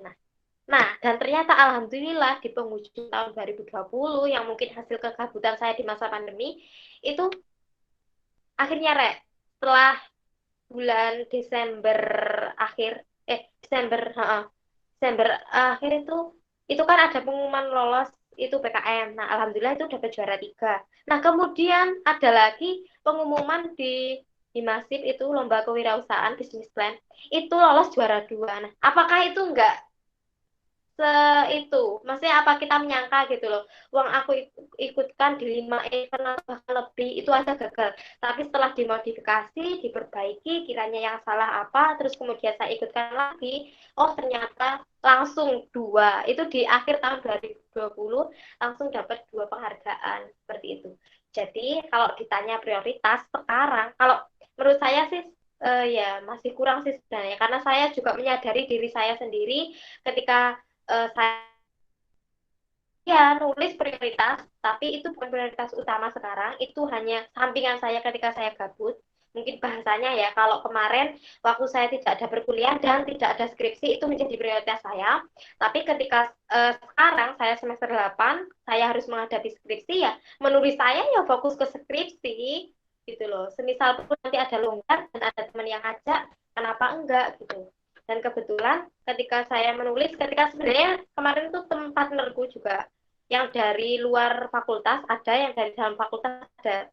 Itu ada yang ngajak nulis. Ketika saya menyanggupi iya, tapi kemampuan saya tidak bisa ketika saya disibukkan dengan apa ya kesempatan saya yang lain, ya skripsi, terus dan kebetulan alhamdulillah kemarin juga diberikan kesempatan lolos jadi mengajar dari dikti ya itu saya juga ada prioritas itu jadi saya kurangin kali ini kalau mau diskusi bareng sama kalian monggo tapi kalau untuk menulis sih saya kurangin porsinya gitu loh soalnya saya juga ada prioritas. Nah mungkin teman-teman yang sekarang ya terkait motivasi mungkin bisa belajar dari saya juga ketika saya dulu maba saya biasa standarnya itu nulis itu biasa tapi nggak taunya setelah saya tahu betapa pentingnya pengalaman nulis dan itu pun juga berimbas ke CV kalian saya itu di semester tua malah ambis banget pengen nulis dan secara otomatis ya siapa sih yang nggak mau apresiasi atau penghargaan terus bisa nambah CV kalian siapa tahu nanti teman-teman yang mau lanjut kuliah ataupun nanti lanjut ya apapun lah itu pendaftaran beasiswa ataupun apapun pengalaman menulis kalian itu juga menjadi nilai positif. Jika ditanya prioritas kembali saya si ajar yang kemarin kebetulan acara diberikan kesempatan kampus merdeka itu. Jadi terkait menulis saya rehat dulu tapi saya fokus ke prioritas yang lebih lain gitu seperti itu Dek Puput mungkin Dek Puput ini sekarang semester berapa kira-kira Semester 4. oh itu masih banyak waktunya mungkin dari belajar dari ini Dek Puput mulai cari relasi yang mau diajak nulis nanti mungkin kakak-kakaknya nanti ada Mas Jihad saya ataupun yang lainnya Mbak Pipin yang sampean kenal dari UKM Smart kalau mau diskusi ya monggo. Seperti sebenarnya kemarin ada juga ketum kalian siapa Mas Bayhati sama siapa gitu loh ngajaknya. Kebetulan saya kemarin di Madura ya sebelum lanjut pertanyaan ya kayaknya tadi Mas Bayhati juga mau tanya. Itu sebenarnya aku niatnya nggak sengaja ketemu dan ngopi. Ternyata saya menjumpai Mas Bayhati enggak konsultasi semacam kayak diskusi sama Mas Jihad. Nah, kebetulan saya tuh juga dipanggil ke situ, suruh lihat itu karyanya. Nanti mungkin teman-teman tunggu kabar baiknya ya, Mas Bahyaki. Kemarin juga sempat nulis, ya bagus, alhamdulillah. Terus saya kemarin juga sempat ngasih masukan komen-komenan juga kok.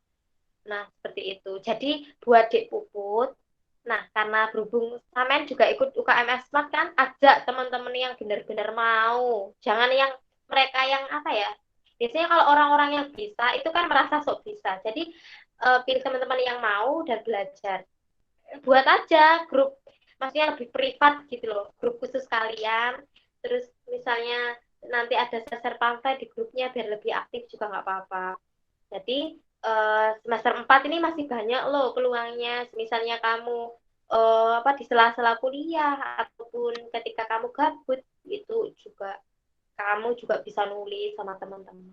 Seperti itu, Dek. Mungkin Iya, itu Kak. saya waktunya masih banyak loh kamu. Semester I 4 apa? iya, iya, Kak. Sebenarnya saya juga bukan anak UKMF Smart gitu. Dan maksudnya kok bukan Ya, gitu? karena ini kan bebas untuk fakultas keislaman, bukan untuk Oh iya, anggota UKMF oh Smart iya, aja. iya, betul, betul. Lupa ya Allah, saking bangganya aku jadi anak smart, UKM smart, jadinya kebawa terus gitu. Lupa kalau ini untuk Fakultas Keislaman. Oke, nggak apa-apa. Kamu mau collab sama anak smart juga nggak apa-apa, atau bahkan temanmu satu fakultas ataupun dari luar fakultas. Dimana kalau terkait relasi ya, teman-teman nih, mungkin yang tadi nggak dipertanyakan teman-teman, kalian jangan hanya melulu di Fakultas Keislaman saja. Justru kalau kalian oke, kalian punya partner fakultas keislaman, tapi kalian juga harus memiliki partner. Kalian itu lebih unggul, diuntungkan ketika kalian juga memiliki partner di luar fakultas juga. Seperti saya kemarin, tadi juga sempat hadir di sini. Asal kalian tahu, Mbak Laili itu anak sosiologi yang mungkin gabung di sini. Itu yang sekarang menjadi partner dan bahkan sampai sekarang pun sebenarnya saya belum tahu batang hidungnya, belum kenal orangnya, tapi sudah mampu nulis.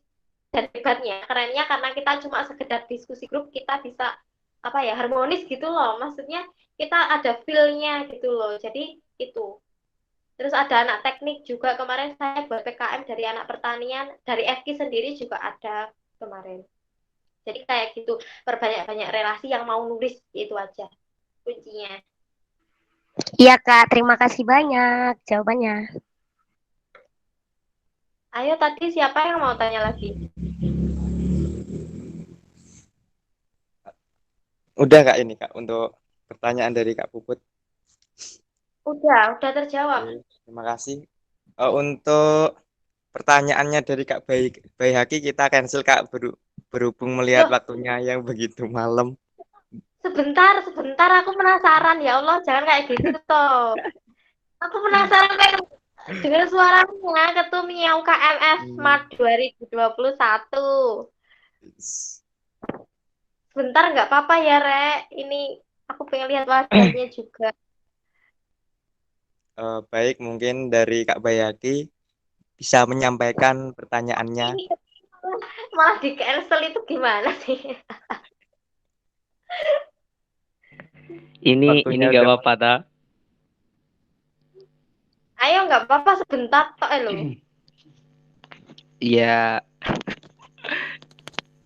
ya sebelumnya mohon maaf ya di luar apa? Di luar moderator kan sebenarnya cuma 3 pertanyaan kan ya. Saya juga takut ganggu. Kamu santai. Ya, baik.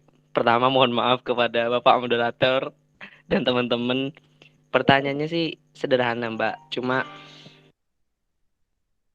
Cuma nanti langsung nyambung ya, Mbak.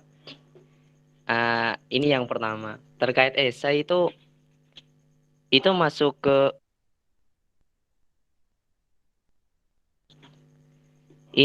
ke ranah karya tulis ilmiah nggak, Mbak? Terkait esainya sendiri. Terus. Terus gini, Mbak. Mungkin langsung jawab dulu ya, Mbak, yang itu. Nanti saya nyambung pertanyaannya seperti itu, Mbak. Iya. Esai itu termasuk karya ilmiah nggak sih gitu kan? Iya. Tadi kan sudah saya jelaskan ya di awal kalau macam-macam esai itu sebenarnya ada yang ilmiah, ada yang tidak. Nah, di slide saya mungkin di Bangki tadi ya mungkin ya sudah tahu juga. Nah, kalau secara umum esai yang saya sebutkan ada esai biografi, ada esai lain-lain lah pokoknya. Ada esai tajuk biasanya di modal koran. Nah, kalau kita berbicara tentang esai ini ilmiah enggak sih, termasuk karya ilmiah apa enggak sih, gitu kan. Kalau kita melihat di model esai-esai yang diperlombakan itu rata-rata esai ilmiah dan semua itu tergantung tujuan kita ketika kita menulis esai itu tujuannya kemana. Ini mau diliput di koran, kan ada kan esai tajuk, atau kalian kalau pernah tahu esai opini di koran itu juga esai namanya, tapi itu bukan ilmiah. Nah, kalau esai ilmiah itu sendiri semacam kayak seperti yang event lomba biasanya rata-rata itu esai ilmiah. Nah, terkait apa ya? Semacam kayak ada sebenarnya kalau kita ketahui yang namanya ilmiah itu kan ada aturan bakunya. Biasanya harus ada aturan baku. Tapi terkait esai itu sendiri sebenarnya untuk aturan murni baku yang harus seperti ini itu tidak ada. Tapi yang jelas esai itu memuat 3 komponen utama, yaitu mulai dari latar belakang, terus ada isi, juga ada kesimpulan. Nah, di mana dikatakan ilmiah atau tidaknya itu kalau di dalamnya itu didasarkan atas semacam kayak misalnya kita berpendapat. Nah, kita kan ada daftar pusaka tuh. Itu yang namanya ada sumbernya. Ketika kita berpendapat, kita kan nggak mungkin sembarang kalir intinya. Kayak syukur sembarang kalir kita membuat pendapat tanpa apa ya dilandaskan dengan suatu kayak semacam teori atau pernyataan dari ini nih bla bla bla. Jika ditanya ilmiah apa enggak, kalau menurut saya kalau esai yang biasa diperlombakan itu ilmiah seperti itu. Karena kita juga apa ya ada referensi kan, ada daftar pustaka, ada sumber referensi atau bahkan ada yang pakai footnote gitu. Ketika kita mengambil isu-isu pun kita juga harus berdasarkan sumber-sumber. Bahkan blogspot dan lain sebagainya itu tidak boleh dipergunakan seperti itu. Oh, Saya menggunakan esai iya gini Mbak, soalnya kan dari dulu yang saya tahu terkait KTI sama esai itu kan yang menjadi perbedaan salah satunya struktur ya, ya. kepenulisannya. Dan yang Ya, saya tidak ketahui itu yang menjadikan perbedaan signifikan di antara keduanya itu apa gitu Mbak. Soalnya kalau melihat dari tujuan esai dan KTI itu juga sebenarnya hanya sekedar konsep, bukan harus direalisasikan seperti itu. Jadi inti pertanyaannya yang saya tanyakan, perbedaan yang signifikan di antara KTI sama esai itu seperti apa? Kecuali apa dari kecuali sekedar apa? itu strukturnya aja Mbak gitu. Oke. Bisa lihat saya ya perbedaan esai ilmiah dengan karya tulis ilmiah. Ini saya sudah jelaskan kalau kita perbedaan yang menonjol pertama itu dari segi struktur kalau kita bisa lihat. Nah, kan gini, kalau apa sih intinya di BHG tadi kan pengen apa ya bahas perbedaannya. Kalau menurutnya kan esai sama KTI kan tujuannya itu sama-sama kayak gitu, sama aja gitu. Terus bedanya apa? Kalau kita lihat dari struktur, emang benar ya jelas beda banget. Kalau di KTI kan ada bab-baban dan di situ ada metode penelitian, ada teori dan lain sebagainya. Sedangkan di esai tidak perlu seperti itu. Bahkan ketika kita melihat gitu, esai banyak yang hanya memuat 3 tadi subkomponen utama, bahkan tidak dituliskan ada pendahulu. Misalnya kita dituliskan secara implisit, melainkan ditulis secara eksplisit, artinya tidak terlihat dalam formatnya. Seperti itu kan, rata-rata seperti itu.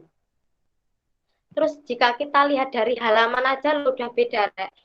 Di halaman itu, tapi sebenarnya gini, saya itu pernah dulu membuat esai dari KTI juga pun pernah. Ketika saya kalau nggak salah dulu juga bersama Mas Ziad juga kalau saya pernah. Mungkin nanti di itu ya. Itu saya karena KTI saya dulu itu nggak lolos, kami buatkan esai. Nah, balik lagi, jika ditanya apa sih bedanya? Ya, bedanya dari struktur itu. Terus kemudian juga pun beda. Ketika ya, sebenarnya esai ilmiah dan karya tulis ilmiah itu cuma kayak beda muatan gitu loh. Kayak ranahnya gitu. Karya dan esai. Kalau karya itu kan memang harus benar-benar ada produknya. Sedangkan kalau esai itu boleh gagasan dan konsep. Seperti itu kan kita bisa melihat dari namanya. Nah, kenapa jika dikatakan esai ilmiah? Nah, kok bisa Mbak sampai dulu modifikasi dari KTI ke esai? Nah, modifikasinya itu kita lihat ketika kita membuat esai ketika kita membuat KTI dengan strukturnya yang sedemikian rupa ada bab 1 2 3 bla bla bla. Kemudian kita rangkum menjadi esai menjadi 5 sampai 7 halaman. Jangan dikata esai lo mudah Rek, cuma 5 sampai 7 halaman. Nah, justru ini tantangannya. Ketika kamu membuat karya tulis ilmiah terus kamu modifikasi menjadi esai ilmiah. Itu dari 15 sampai 20 pembahasan itu kamu sulap ya, kamu rangkum, ringkas, singkat, padat dan jelas menjadi 7 halaman. Itu seperti apa? Gitu kan. Nah, bedanya signifikannya dari kita lihat dari ketika kita di event lomba ya, itu lebih ke buku panduannya, struktur, terus kemudian di bagian ketentuan baku. Ketentuan baku ya dibagi. Kalau ketentuan baku itu di esai belum tentu kok. Misalnya kita bahas latar belakang itu harus ditulis pendahuluan latar belakang itu nggak harus ditulis kayak gitu. Semua balik lagi ke buku panduan.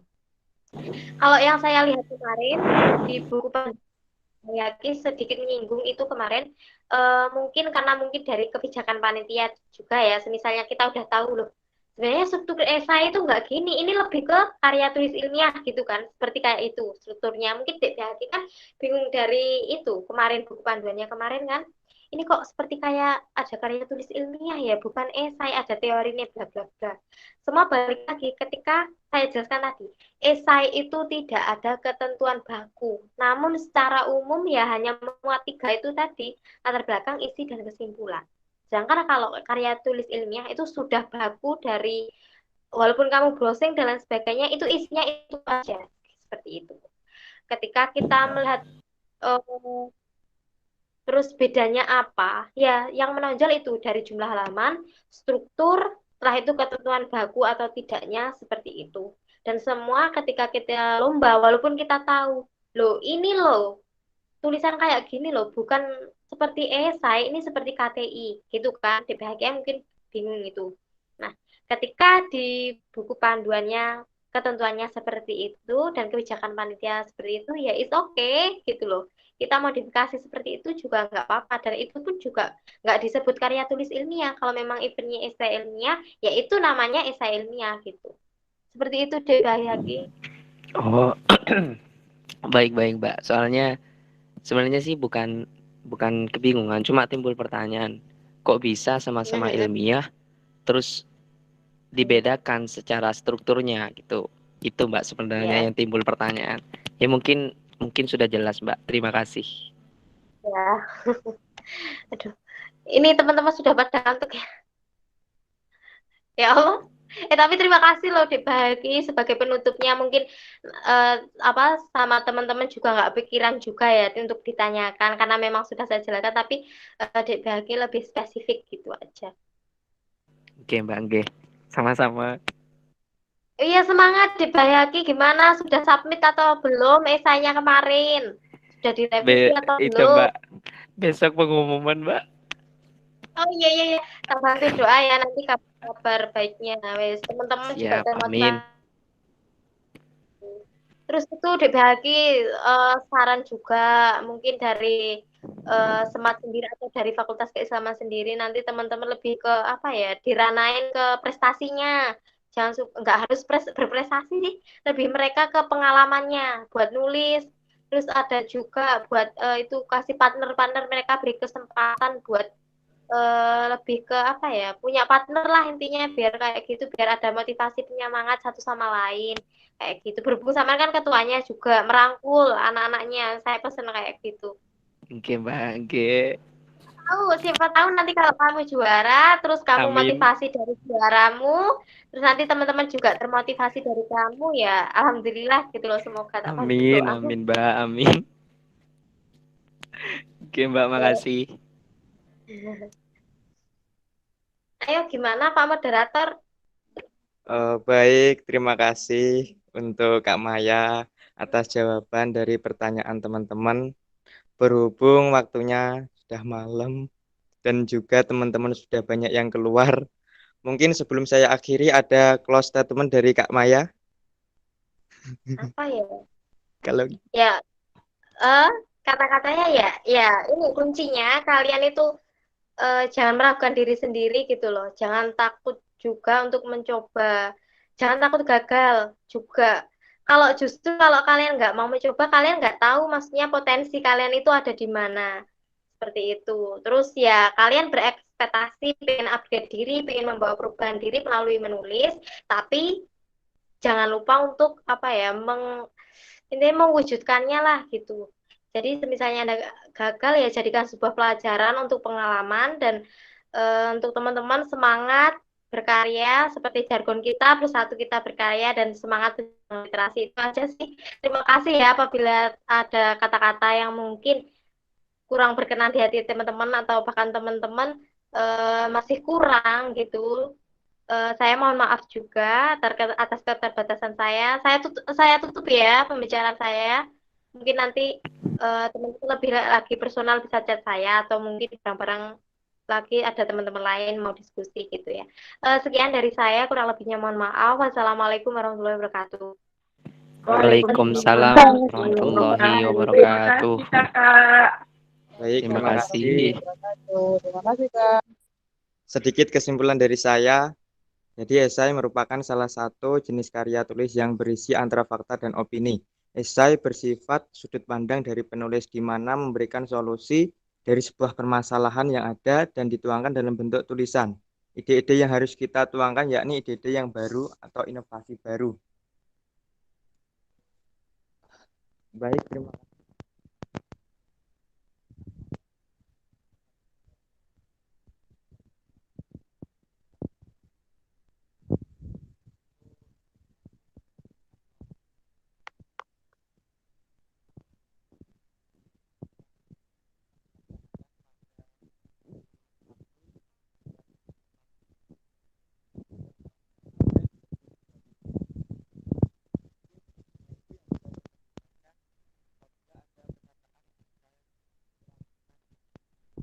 Teman-teman semua, saya minta maaf yang sebesar-besarnya. Untuk mengakhiri kajian pada malam hari ini, kita ucapkan bacaan hamdalah alhamdulillahirabbil alamin. Dari saya sekian, wallahul muwaffiq ila aqwamit thoriq. Wassalamualaikum warahmatullahi wabarakatuh. Waalaikumsalam warahmatullahi wabarakatuh. Istirahat teman-teman. Ya, Siap. Mbak. Makasih, Mbak. Mungkin bisa keluar untuk teman-teman